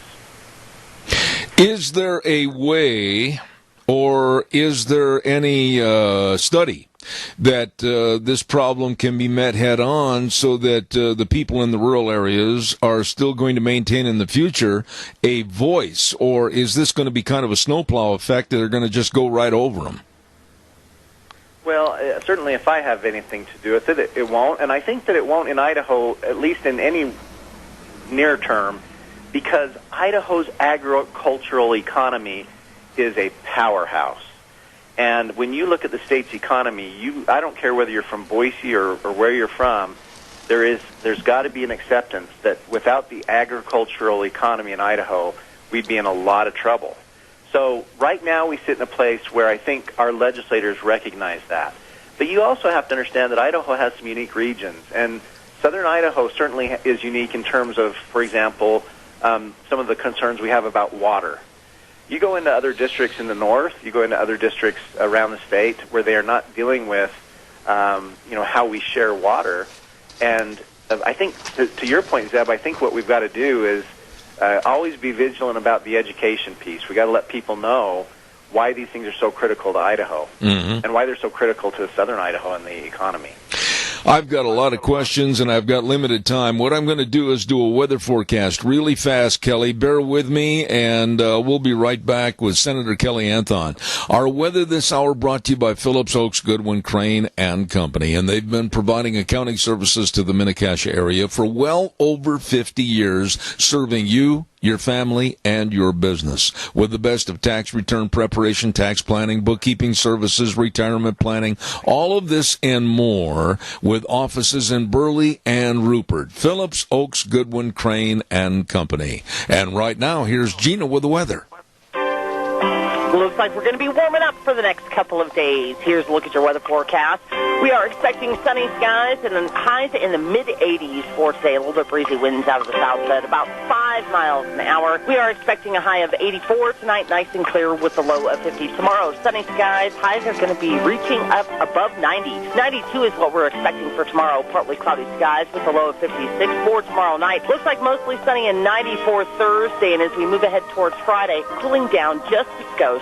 Looking at highs in the upper 80s. That's a look at your weather forecast for Zeb at the Ranch. And thank you, Gina. Brought to everybody by Phillips Oaks, Goodwin, Crane, and Company. As I said earlier, providing accounting services to the Mini-Cassia area for well over 50 years. They know and they can help you. Please, with offices at 1710 Overland in Burley and 625th Street in Rupert, the best. Phillips Oaks, Goodwin, Crane, and Company. We're on the phone with State Senator Kelly Anthon. Kelly, I got to tell you that this story about Edmo and his sex change, a lot of the newspapers and all the media will say I'm not going to. He committed a terrible, heinous crime, abusing a younger child when he was a he, and that's how I'm going to refer to him. I am absolutely appalled that the taxpayers of Idaho are going to have to pay for this sick medical surgery, perhaps, if you want to call it that decently, to change him from a male to a female. Why? Why do we have to stand the bill? Well, I don't know that we have to. I guess we're going to find out. I would applaud the governor. He has appealed the decision of the lower court, and we'll see what happens. But I guess the short answer to your question is because the court says so, I guess, for now. But I think we'll see. The real issue here is, in my mind, you've got someone requesting a surgery that is not medically necessary, and they're incarcerated by the state of Idaho. Why would the state of Idaho be on the hook to pay for an elective surgery for an inmate? I mean, that's crazy. And so, even if you take all of the very odd, for many of us, social aspects about this out of the entire story, this is not something the state of Idaho should be required to do. It's not medically necessary. It's an elective procedure, and in my opinion, it shouldn't take place. Some of the verbiage that was used really offended me. I'm not a lawyer like you are, but I can read into some of these words. There was a paragraph in the paper last week that said the court recognizes her basic right to medical treatment. Now, right there, I was offended. Basic rights, I would include maybe an aspirin or medication if you have the cough or the flu, but not the horrendous medical costs of a sex change operation. This person committed his crime to go to prison as a he. He should be in prison as a he, and the general public should not be involved in this absolutely scandalous and deplorable sex change operation cost. Well, so Zeb, I agree. I don't think it's medically necessary, and I don't think that triggers a basic medical need that the state of Idaho should have to foot the bill for. I think it's the wrong thing to do. I think it's a terrible precedent, and I don't think that the state or the people of Idaho should be paying for elective surgeries out of prison. One other thing I'd like to get into this morning, and then I'll turn it over to you to bring up some issues that perhaps are prominent during the summer leading up to this fall and winter with the session. But I have been adamant, Kelly, about vaccinations for children going to school, being in school. If you're not vaccinated, I don't think they should even cross the threshold going into any school. And it seems like more parents are trying to opt out. I find this to be absolutely deplorable and dangerous. What are your thoughts? Well, Zeb, first of all, I should probably tell you I vaccinate my children. So just from a personal philosophy, I don't have any problem with vaccination. The one thing that I think your listeners ought to know is that under Idaho law, and in the legislature, there's going to be this struggle back and forth, as there probably should be, about what are the extent of parental rights. And I'm a conservative enough guy that I don't like the idea of the government telling me what to do with my children too much. And so I think there's again, here on vaccinations, an education piece to be had. I think also that your listeners should know that under Idaho law, as you just mentioned, you don't have to have your children vaccinated in order for them to go to school or anything. So, Zeb, I've kind of taken the position that I support the vaccinating of children. I also think if there is some religion, I don't know what it is, but if you have some religious thing or something that you believe strongly that for your child has to take place, I don't like the state making medical decisions. Now, I've listened to you visit about this on the program, Zeb, and I respect your opinion on it very much, especially in light of some of the personal things that you've had in your life. So my best advice to people is, get educated about vaccines. I vaccinate my children. I think they're the right thing to do. And, only under the rarest of circumstances should we be allowing folks not to do that. But that all having been said, we also better be very careful about any kind of a slippery slope where the government starts to tell us how we can treat our children and not treat our children and so on and so forth. I would say that's the real issue. I would say this back in a form of a rebuttal, that there are certain laws in place that say, for instance, that alcohol abuse and driving while intoxicated is against the law because you are endangering other people that are totally innocent, whether they're pedestrians or in another vehicle. Well, the same semblance of thought could be used as far as vaccinations. If you're not vaccinated and you're endangering other people, that should almost be illegal. And it's an excellent point, Zeb. It absolutely is. I have a hard time understanding why, you would weigh all the risks. But I hate to judge other people about this. I'm just saying, I have a hard time understanding, for myself personally, how you would not become educated on the pluses and minuses of those vaccinations and weigh that out, and as I have, decided that it's good for my children to be vaccinated. Okay, now I'm going to let you, with the time remaining, we got about 5 minutes, what are some of the items that you, as a state senator, during the course of the summer, leading into the fall, you're really following and working hard on preparing for the session coming up in the winter? Well, thanks, Deb. Yeah, I'll try to be brief. I think there are a lot of things that I've been focused on. Of course, I'm always kind of watching the economy. Idaho's economy is doing very, very well. I think we're going to be facing some important questions in the legislature this year about taxes. I'm concerned about the assessment of farms. I want to make sure that we in the state don't get too in the middle of assessments, because what we're seeing is kind of a struggle between rural communities and urban communities as to how we should be assessing our farms. That's an issue on my mind. I'm really kind of tuned in, as I have been for many years, as to public lands.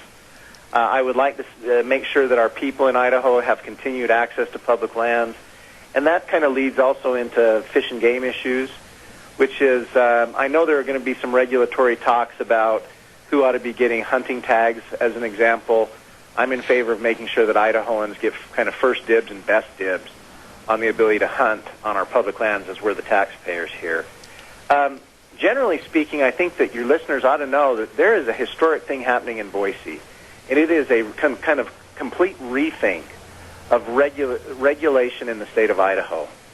I'll give you an example. I've got a friend here in Rupert who is a commercial sprayer, and he actually sprays other farms for other people. He has a license to do that from the state of Idaho. When he goes to spray his own farm, however, he cannot use his own commercial license to spray his own farm, if you can imagine that. This is the kind of duplicative, strange, and unnecessary regulation that's not good for Idaho. I think we're going to get that one taken care of, by the way. But I would say to your listeners, if you can think of other things like this that are in the regulatory scheme of the state of Idaho, please let me know, because we're at the edge of a very great opportunity to redo regulation in Idaho, and that's being led. It's being led by the legislature, but primarily by the governor's office. So there's some great opportunity on that. Real quick, the other thing, Zeb, I think we're going to be looking at property tax exemptions. When you go to pay taxes on your home, there's an exemption applied on the value before the tax is assessed. And one of the things that we did is before my time in the legislature, but there was a fixed $100,000 exemption for your home that has been deemed now to be not adequate. So you're seeing folks in Boise whose home values have shot through the roof. And these are retired people who've lived in the same home for 30, 40 years, and their tax bill is horrendous. And it really creates a situation where they can't even afford to live anymore. And so I'm very interested in that issue, and I think we may see kind of a rethink of that homestead exemption, that maybe it should be prorated towards the home's value. And so I think that's going to be an important issue. And real quick, lastly, Zeb, because I don't want to take too much of your time, but I think that what I'm seeing is as I look at the economy, and I look in the near future, let's say 5 years, we may be seeing a downturn, because these things are cyclical. And one of the things I'm very concerned about is that the state of Idaho does not have enough money in savings. There's not enough money in the bank. And I only think that because of the last recession, 2008, when we had more money in the bank per comparison to our budget than we do now. And when that recession hit, it drained the bank account. It severely hurt our ability to fund education, transportation, and some of the needs of the state. So I'm going to be a voice in Boise this year talking about let's be financially, fiscally conservative. Let's think about putting some money in savings and preparing for the rainy day. Absolutely. You know, every time you're on the air, you're a voice of common sense and reason, and it's indicative as to why people put you in the office of being a state senator. Kelly Anthon, we appreciate you and certainly hope you'll enjoy the rest of your summer and come back soon. Thanks so much, Deb. Appreciate you. All right, take care. Thank you. Senator Kelly Anthon, and I really enjoy having him on the air along with the rest of the team, if you would, from around this immediate area. Speaker Scott Bedke, Representative Fred Wood, and others, thank you for a job well done. I want to remind you, too, about Cameron and Siemens Insurance, Highway 24 in Rupert. Hello, how are you folks this morning? Dedicated and responsive to your needs, very accessible. All you have to do is call and say, you know, we're interested in this, we got to protect that. Hey, call them at 436-4424. That number again, 436-4424. Cameron and Siemens Insurance, Highway 24 in Rupert. Life insurance, health insurance, employee benefits, all of this and a lot more. Again, that number, 436-4424. Cameron and Siemens Insurance. Well, in just a very few moments, we're going to be having the great one step through the door, and that's, of course, Dr. History right after the CBS News.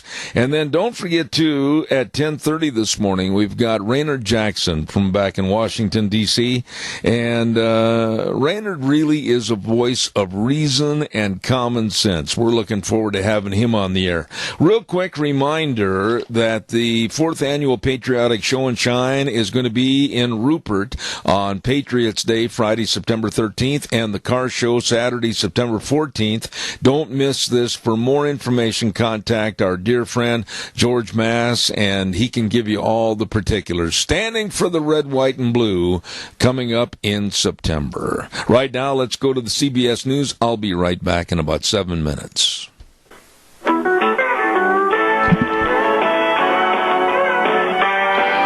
Oh, good morning, and welcome back.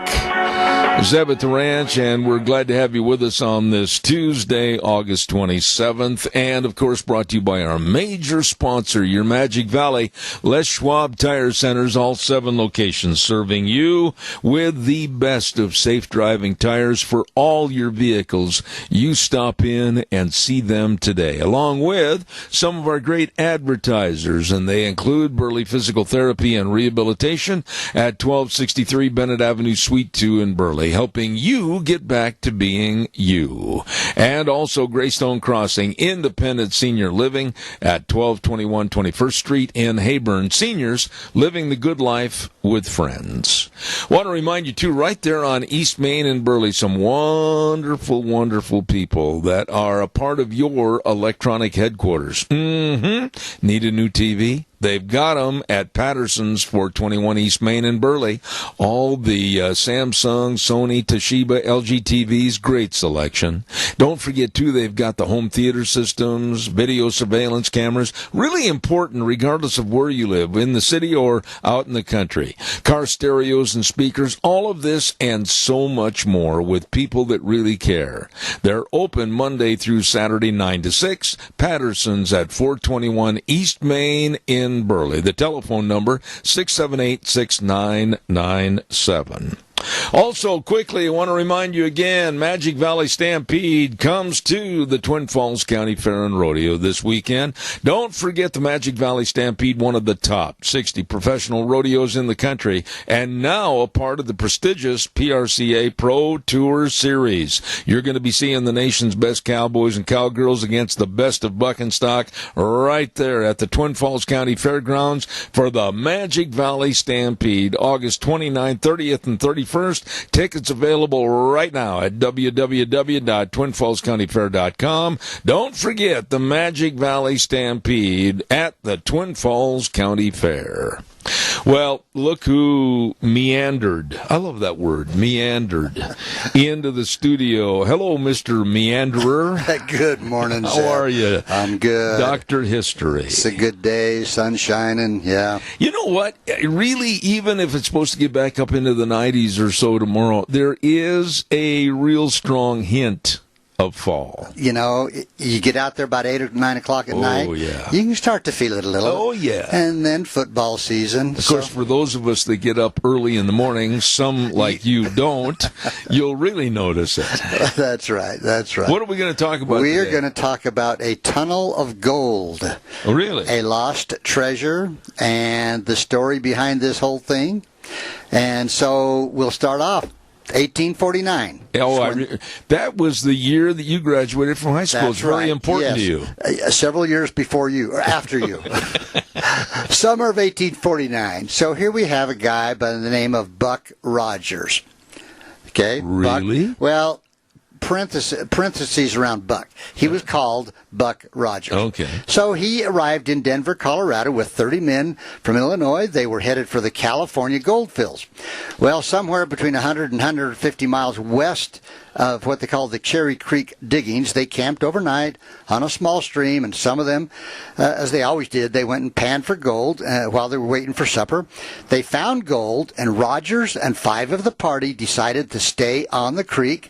The rest of them continued on to California.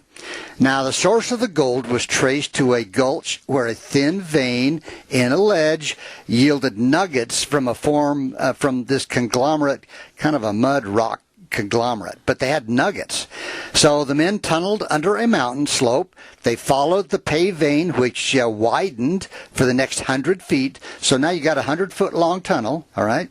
It then kind of flowered out abruptly, so they started going in a little different direction, and here they found what they described as, quote, the richest kind of ore.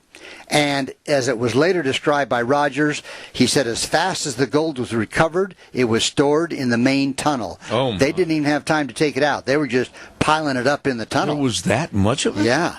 So by the time the first snowflakes of winter fell, the men had accumulated between $250,000 and $400,000 in gold. Dollars worth. Yeah. What would that be today? I'm for thinking heaven's 10 sakes? times at least. Oh, my. Don't you think? Probably what, 4 or 5 million? At least. So Rogers, and that's what he estimated, around 400,000. But so, of course, this meant a pretty good fortune for each of them, but they were hungry for even more. So they found that their supplies were getting low. They were living on unsalted wild meat, and no one wanted to leave. Well, it was decided to send Rogers out to the nearest place where they could get some food and supplies.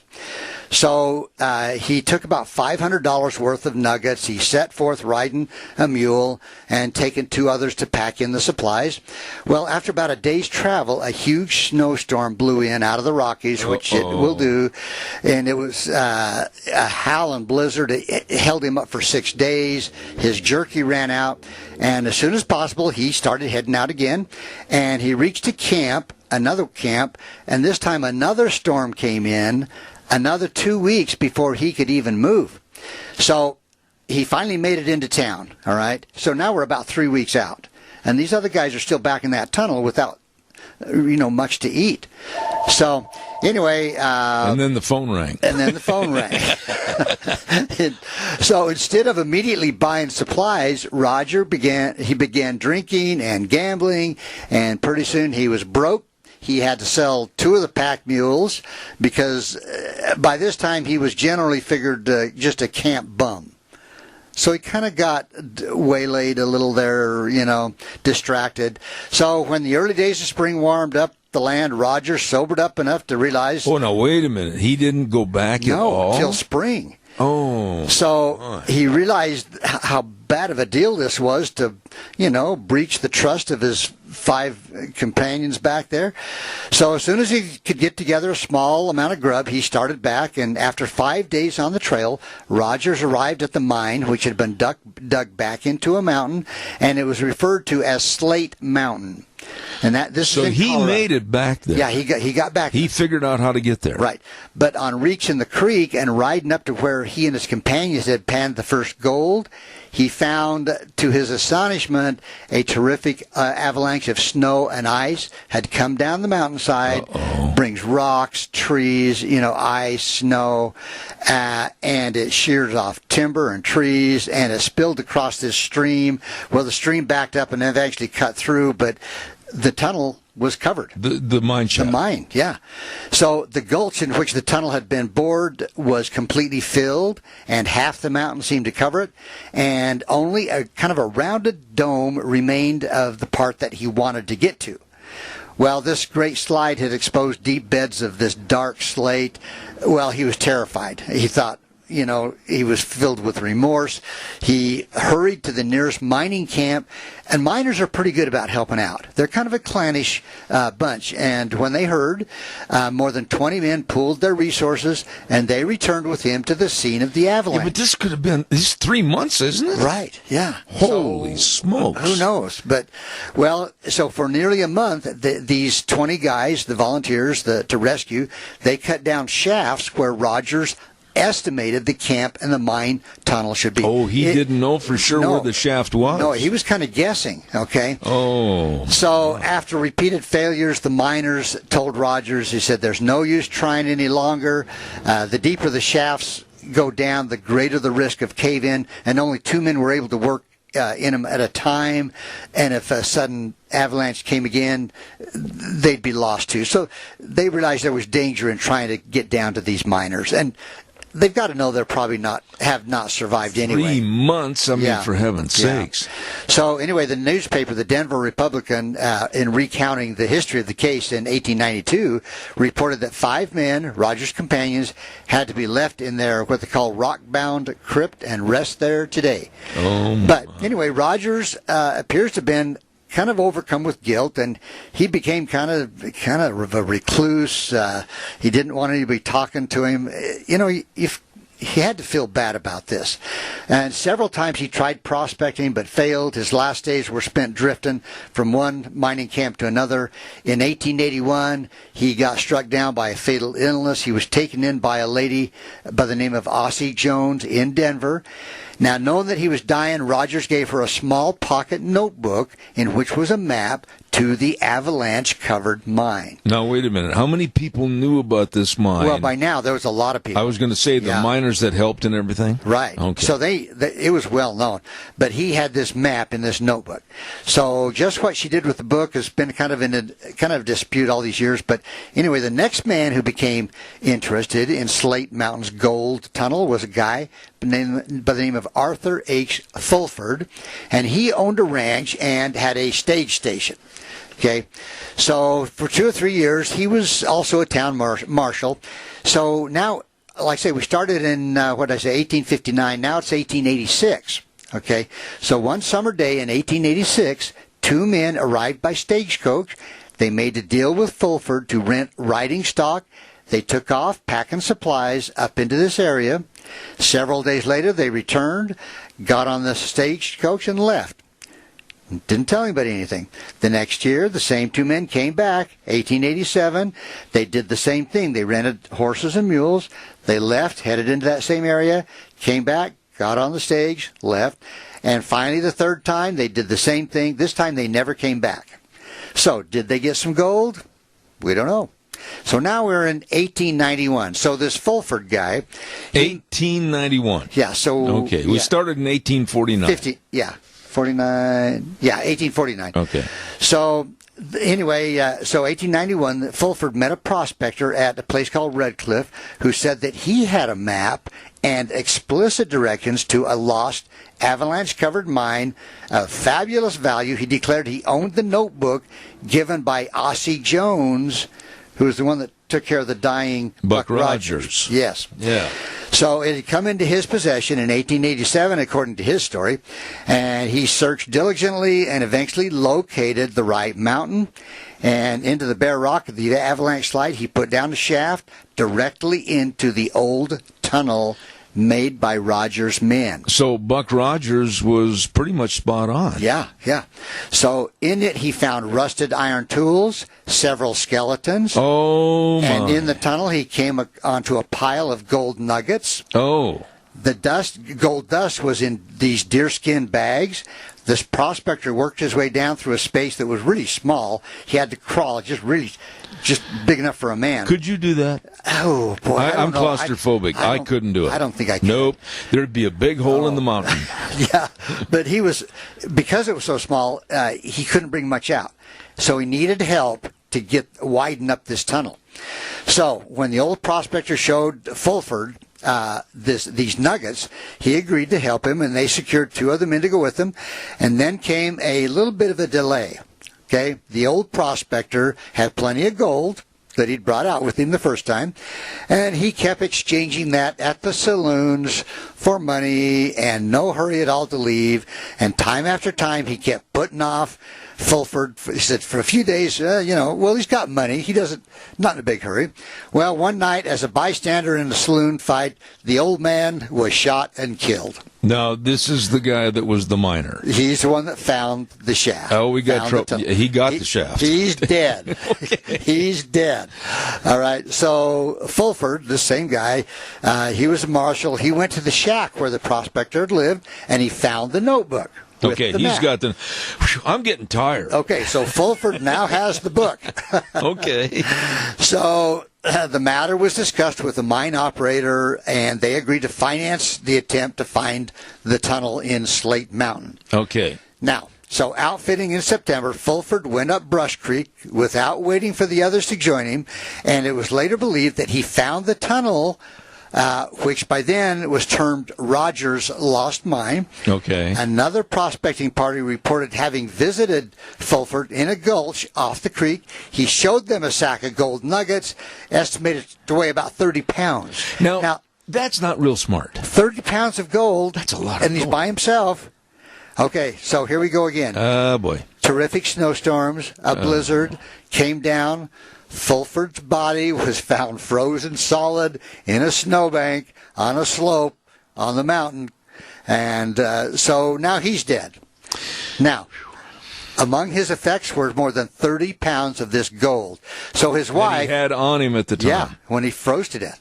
So his wife, Mrs. Fulford, received the nuggets along with the news of her husband's death on New Year's Eve.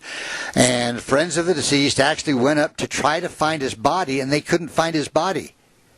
So evidently the first people found his body, left it there, took the gold, and when they went back to try to find the body, they couldn't find him. Okay? It gets better, Zeb. Oh, it can't.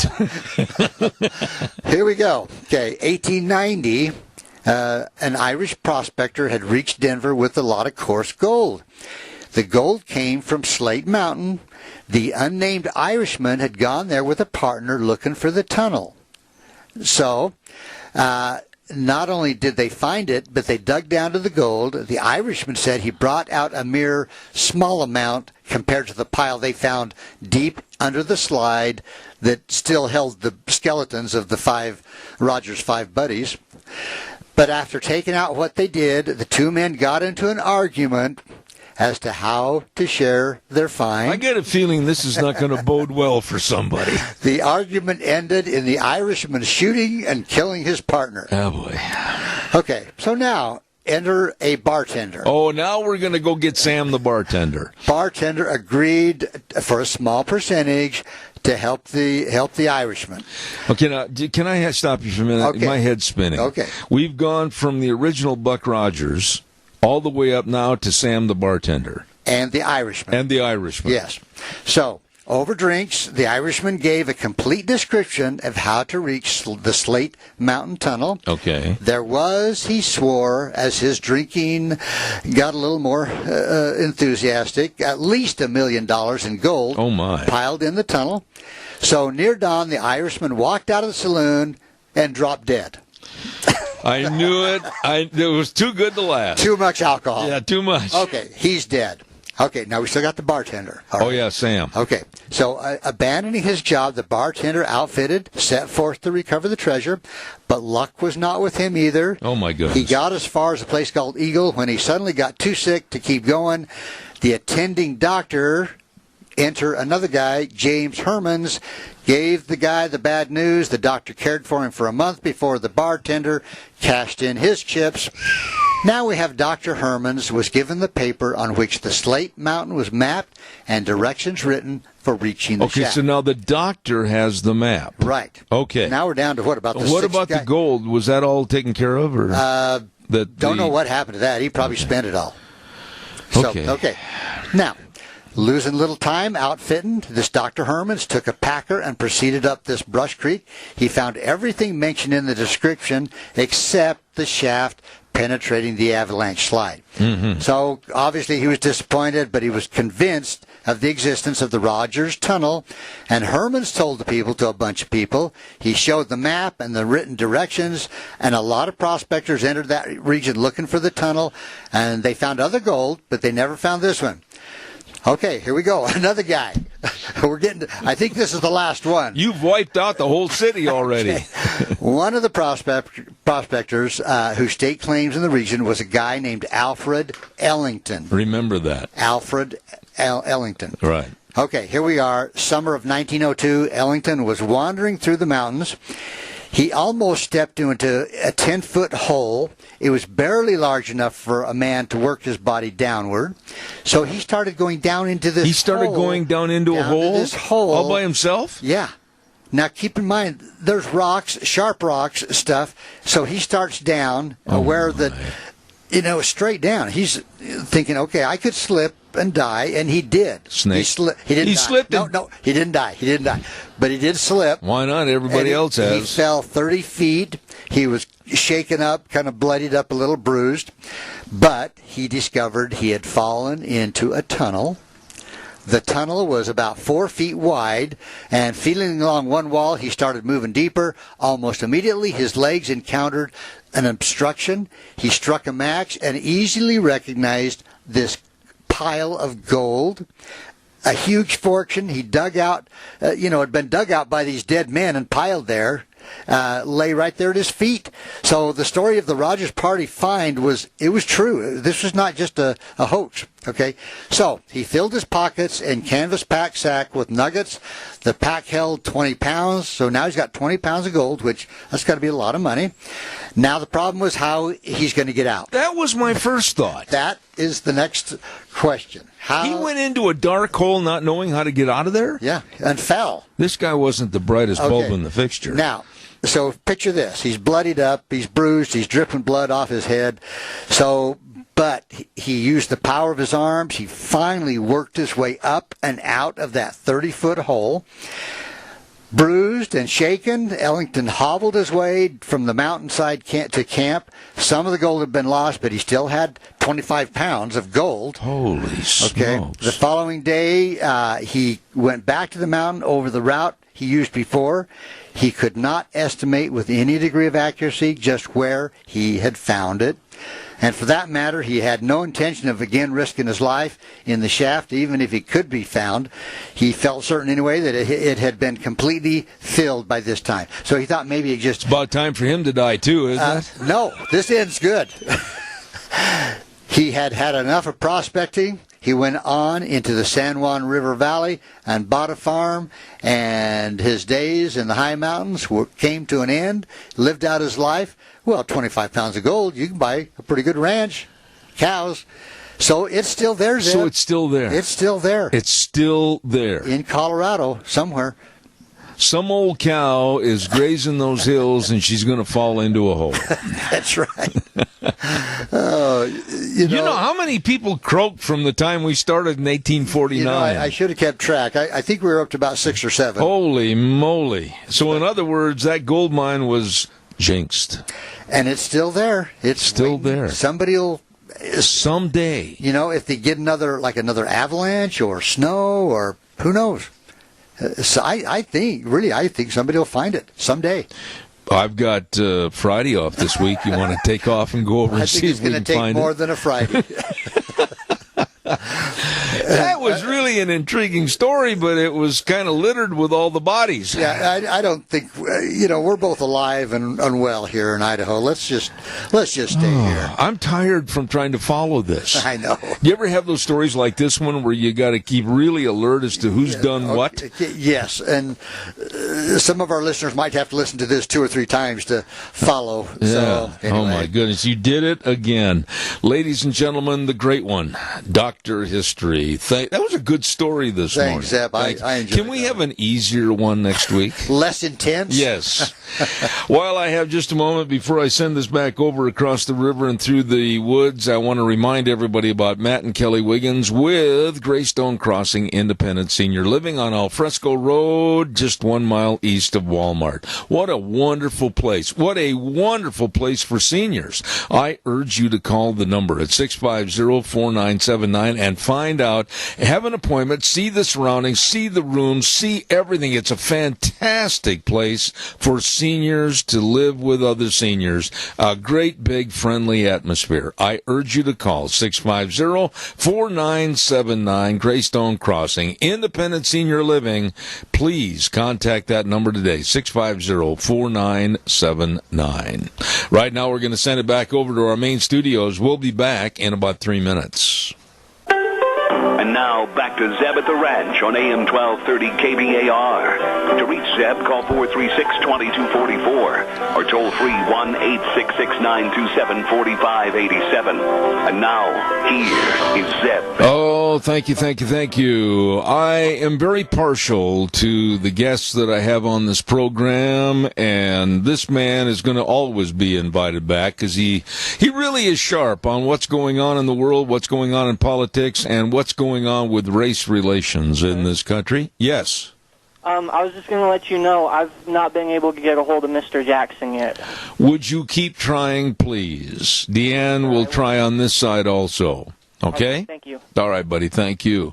After all that, we're having a hard time catching him, so I will send this over to my lovely bride, and she'll see what she can find out about our dear friend Raynard Jackson of Washington, D.C. In the meantime, please give me a call at 436-2244, 1-866-927-4587. We were talking earlier about the Democrats, and now there's another fly in the milk, if you will, and that is a Republican by the name of Joe Walsh. Let's take this call, and we'll talk more about that in just a minute. Caller, go ahead, please. You're on the air. Yeah, that judge that's wanting us to pay for that sex change operation. Yeah. Why don't we just do like they did back in medieval days and just turn him into a eunuch, and then we don't have to worry about it. You know something? We can make jokes, we can talk light about this, but my point is, and I want to get your viewpoint on this. This man had committed a crime of sexually abusing a child and was put in prison for his absolutely devious ways. He wasn't put in prison as a woman. He was put in prison as a man for molesting. And to now say that he wants to be a she at our expense, and some are saying it's a basic right, I think that is completely erroneous and should be thrown out of court.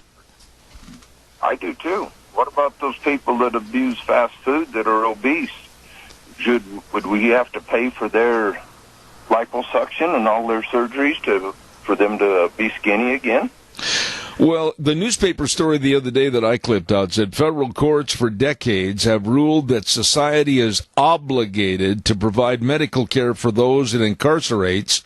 Well, I can understand the medical care. I can understand if you have a cut. I can understand if you have a broken arm or leg. But a sex change, that is absolutely beyond the pale. Exactly. You know, if you have a medical condition that is required, for you to be comfortable to have an operation, then that's fine. But if you want to change what you are, that is up to you. That is your choice. That should be your expense. Yeah, and guess who the culprit was? And I use that term culprit because the Ninth Circuit Court of Appeals has caused us here in Idaho lots of problems, including the U.S. District Court Judge Windmill. They've ruled that he should have this at our expense. Now, I don't know about you. Yes, I do. But I don't think you want to open your billfold up as a taxpayer and fund this absolutely ridiculous surgery. No, but I think those judges that say that he should be able to get it at someone's expense, let them foot the bill. They're the ones saying he should have it. Let them pay for it. Well, I can't even go along with the verbiage that says he should have it. I mean, it's a request. It's not a medical need. They can say, well, he's going to commit suicide if he doesn't get it. You know, Doug, sometimes I draw the line and sound really harsh. What people do or try to do with their life absolutely sometimes is way over my involvement. This is one of those. Exactly, and the key word there was he may do this. Well, that's his choice. If he wants to take his life, that is his choice. That's between him and God. Should have nothing to do with me. Well, I keep going back to the circumstances of he committed the crime as a male. That was his gender. And if he's going to do the time as a male, why should we have a conversion rate of high cost to you and I, the taxpayers, to change from male to female? We shouldn't.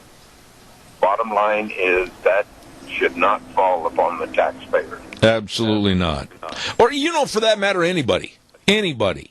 This is absolutely a frivolous attempt to just, I think, further a lot more of the LGBT issues in this country. Yeah, well, let them go over to Saudi Arabia and try to do this stuff. Ain't going to happen. Yeah. It ain't going to happen. Yeah, and here they're saying that they're good people, but, yeah, you let, like, Kaepernick, he switched over to Muslim and he's opposed slavery. What do the Muslims do over in North Africa? Yep. They have slaves. But here he's against American slavery when we fought and died to free them, but he's not saying anything about North Africa. A case like this with Edmo and the Ninth Circuit Court and Judge Lynn Windmill, none of this, I think, would have even become a prominent fourth or fifth page newspaper story 20 years ago. It just shows you how absolutely sick our society is becoming. Yep. You create a godless society, and this is what you'll get. Absolutely. Doug, appreciate your call back. I appreciate it. Thank you. Thank you. Calls are welcome and appreciated. 436-2244, 1-866-927-4587. I do not know what happened to Raynard Jackson. Let me check with Wheels. Wheels, did we ever get anybody to answer at that number, please? No, I haven't. It just keeps going to voicemail. Deanne's trying on this end too, so it looks like you keep trying. Even if we're a little late, I'd sure like to get him on the air.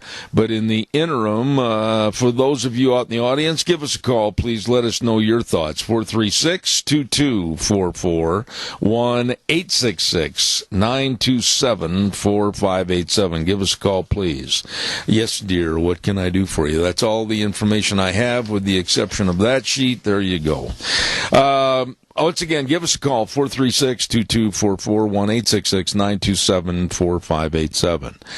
I really don't know what your thoughts are. We mentioned it earlier this morning in regards to the three categories that seem to be slipping down into an abyss in this country, with a lack of patriotism, a lack of respect for religion, and a belief in God, and also families and children.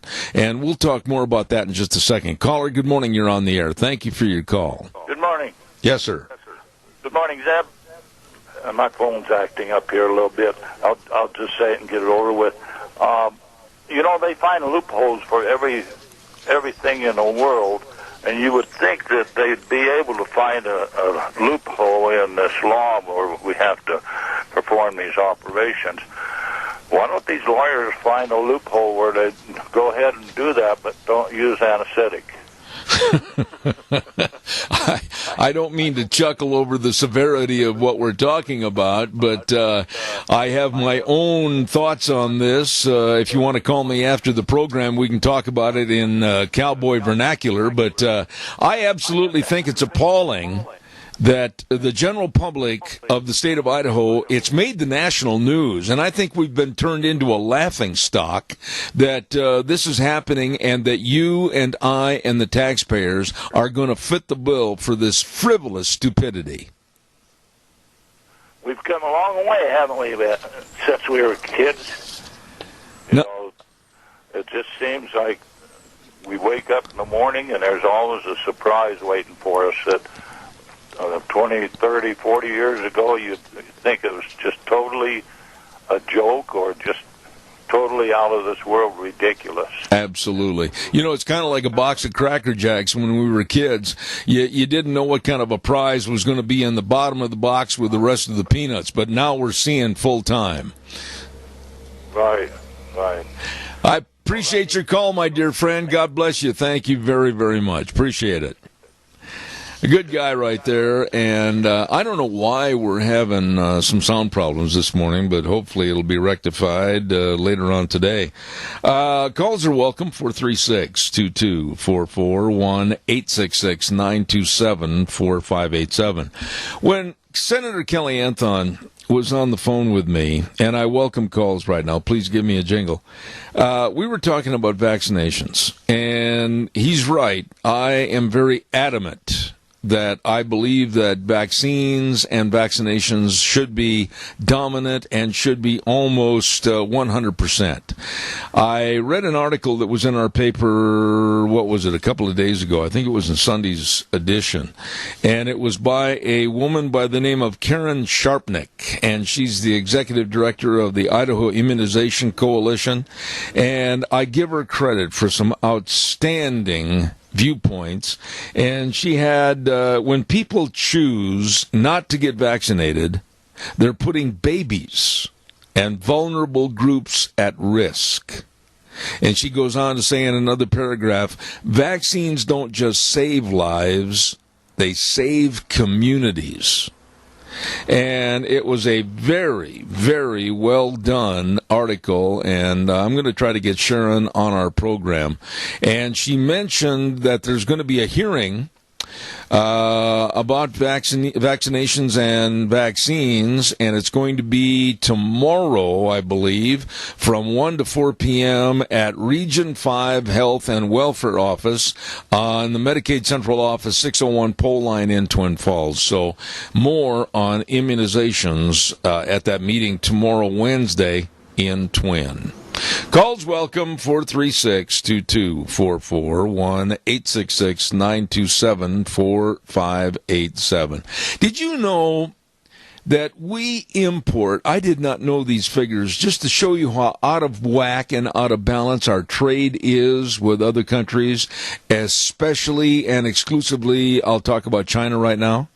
I did not know this till this morning, and I was listening to a couple of foreign trade experts at 4:15 this morning, and we, the United States, just to show you how much I support Donald Trump for getting tough and belligerent with China and other people, our trade imbalance is this. We import over $500 billion worth of goods from China. Over $500 billion worth of goods from China. And we only get to sell them $150 billion worth of goods. The trade imbalance is pathetic. And it's about high time, and whether this offends people or not, I really don't care. It's about high time, dating all the way back to Bush 1, Clinton, Bush 2, Obama, etc., that somebody, and that somebody is Donald Trump, is going to stand up and say, well, wait a minute. We are importing $500 billion of goods from China, and they're only importing over to their land $150 billion from our country. No. This has got to change. As well it should. What are your thoughts? Give me a call, 436-2244, 1-866-927-4587. It's unbelievable as to how out of balance and out of kilter our system is in this country, and it's been allowed to fester like an open wound for all these years, and nobody has done a thing about it until Donald Trump. Caller, good morning. You're on the air. I'm going to be sending you some info on vaccines and also the same information to Kelly Anton. And that's all I wanted to say, because I don't want to argue with you about it, because we always end up being mad at each other. Well, no, there's no sense in being mad. You have your position, which I think is wrong, because you've never, I don't think, lived in the position that I have and had to grow through. So you can say what you want about vaccines, but I will end the conversation by saying this as... Pardon me? We lost him. I don't know what it is about some of these phones that are VoIPing out today, but I apologize. Wheels, is he still there or not? I can't hardly hear him. He's VoIPing in and out from Okay. his Skype call. All right. Thank you, Wheels. Appreciate it. I just have a stand where I absolutely am not going to change. I think vaccination programs are absolutely necessary, absolutely beneficial, and I will use another part of the paragraph that this wonderful Karen Sharpnick wrote in her article. Choices are not personal when they affect people not making those choices. Think about that. Calls welcome, 436-2244, 1-866-927-4587. Let's get a weather forecast on here while we're waiting for some of your phone calls. I appreciate it. And, of course, the weather brought to you this hour by Scarrows Meats, 331 North Road, Jerome. And you can go to their website and check out all the delicious meats from Scarrows Meats, scarrowsmeats.com. Or give them a call, 324-7657. They have all the different meats, all the delicious meats. Hold on, caller, I'll be right there, I promise. Marinated pork ribs, tri-tips, of course, all the different bacons and the sausages and the bratwurst. Labor Day is around the corner. You better get a hold of them today. 324-7657, Scarrows Meats in Jerome. Caller, I'll be right there, but first of all, here's Gina with the weather. Looks like we're going to be warming up for the next couple of days. Here's a look at your weather forecast. We are expecting sunny skies and highs in the mid-80s for today. A little bit breezy winds out of the south at about 5 miles an hour. We are expecting a high of 84 tonight, nice and clear with a low of 50. Tomorrow, sunny skies. Highs are going to be reaching up above 90. 92 is what we're expecting for tomorrow. Partly cloudy skies with a low of 56 for tomorrow night. Looks like mostly sunny and 90 for Thursday. And as we move ahead towards Friday, cooling down just a skosh. Looking at highs in the upper 80s. That's a look at your weather forecast for Zeb at the Ranch. Gina, thank you, and brought to you by Scarrows Meats, and they're located at 331 North Road, Jerome. Don Scarrow and the rest of his crew, it's true. They are changing the way we eat, one delicious bite at a time. Caller, good morning. Thank you for being on the air. Yeah, Zeb, you know how they have the fires down in Brazil? Yeah. You know, okay. Well, since the 90s, Mother Earth, Mother Nature has healed itself, if you want to say that that's necessary. It's regrown a forest canopy, 865,000 square miles. 865,000 square miles. Almost 1 million square miles has been reforested because, you know, Mother Earth will survive. The humans, the dumb ones, may not. Randy, can I jump in? Can I jump in and maybe correct your way of thinking on the verbiage that you just stated? I do not like, and I'll be very succinct about this, I do not like the terminology Mother Earth or Mother Nature. And the reason I say that is there is no such thing as a Mother Earth. There is a God that created it, and that's the way I maintain it in what I say on this program. I think you agree with me, but you just stated Mother Earth, and I don't like that. It's wrong. You're right. See, that those terms come from witches and Gaia and all that stuff. And you're right. It was the wrong terminology, but I was doing it sarcastically because that's what our dumber brethren, listen to, I think. The ones that don't care, that don't try. See, the earth will survive because God created it to do so. But to think that we've reforested almost 1 million square miles, I don't know what the size of Idaho is. I used to know the square miles, but what's the square miles of America? But that is a massive amount. And then, people are always planting trees and doing good green things for around their houses. And, the fact that we're going to burn up in 12 years, it's such a shame that anybody even says that. And if you're a little child and you were in grade school and you were being lied to by your teachers, and you went home and your mom and dad would correct it. But see, back when you and I were young, our teachers actually cared about teaching us proper things. Absolutely.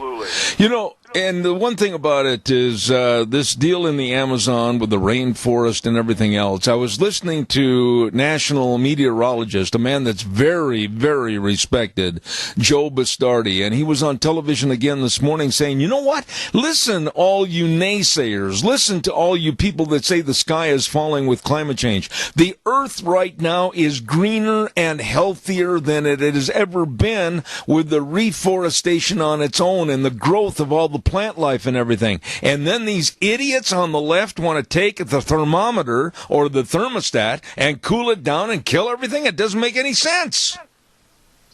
And it's insanity. In the 40s,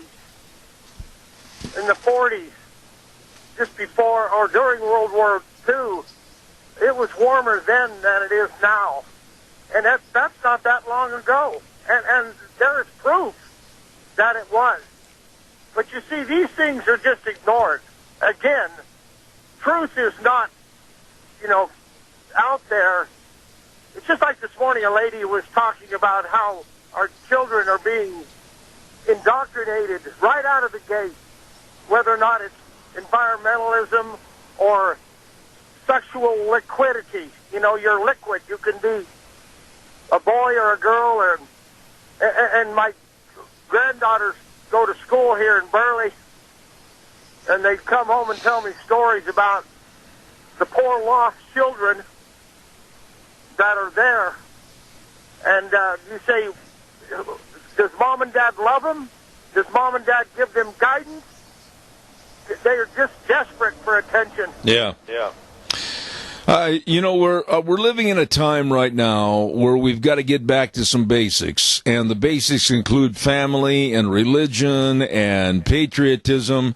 And if we don't restore this, then we might as well throw our hands up in the air, take off our uniform, and just sit on the sidelines because the game is over. Well, I think this is just my opinion, but when we're standing before our Heavenly Father and He asks about what we did or didn't do, and then He says, well, you've wasted all this time, worrying about global warming and all this other thing, and you've lied to my children about it. And He says, you've done nothing to really help the human race. You've just done everything to divide it. Yeah. And you've done more damage than you have good. And, we will be held responsible for what we have done. I agree. It was a sin of commission or omission. Totally agree with that 100%. Randy, I hope you didn't take my chastising as serious because I was just making a correction on my beliefs. I do not believe in the terminology Mother Earth or Mother Nature, so I hope you're not upset about that. No, that's all that environmental witches. Those terms are not mine. I was being sarcastic. And it's easy to see Elizabeth Warren riding around on Halloween with a broom. Well, she's a fright, isn't she? Thanks for your call, buddy. I appreciate it. Thank you.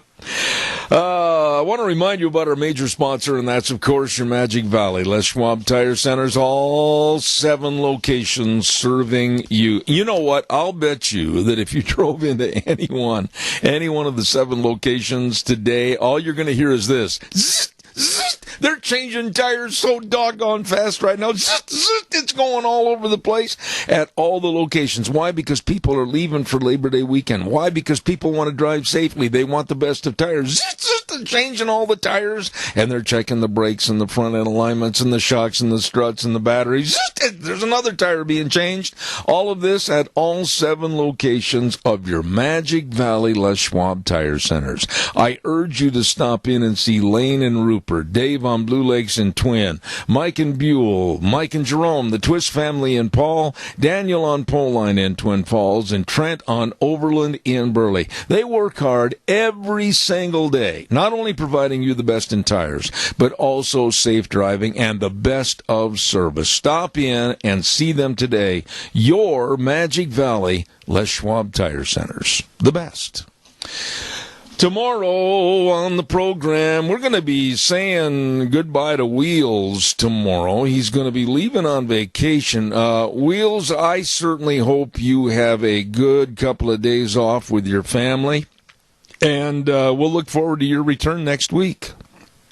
Oh, well, thank you, sir. I appreciate that. And, of course, I'll be taking pictures and, stuff like that as well. So once I get back, I definitely will give you the highlights. Well, I'll look forward to it, but I want to let you know that you are missed. And when you come back, we'll just talk about that, see your trip, your pictures of your trip, and you and your family have a wonderful, safe time, okay? Will do, sir, and I hope everything goes well over here while I'm gone. All right, buddy. Hey, tomorrow morning, we're going to have Dave Bego, Karen Strawn. We're going to have Gary Goldman back in Massachusetts. And one of my very favorite people, Brigitte Gabriel, is going to be on the program. Caller, I've got 30 seconds, real fast. Go ahead. Just to bring you another episode from Twin Falls High School, the one that brought you the graduation speech. I've got another bone to pick. My granddaughter wanted to my daughter wanted to change her class of her daughter at Twin Falls High School. And the administration said they could not change the class without the express written permission of the student. And I thought that was quite interesting in the public school system. Would you please call me back tomorrow first hour and talk about that some more? I would appreciate it.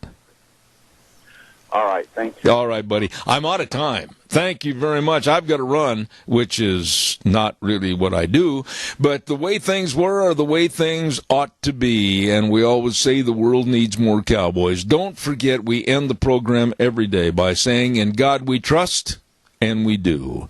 God bless you. Have a wonderful day.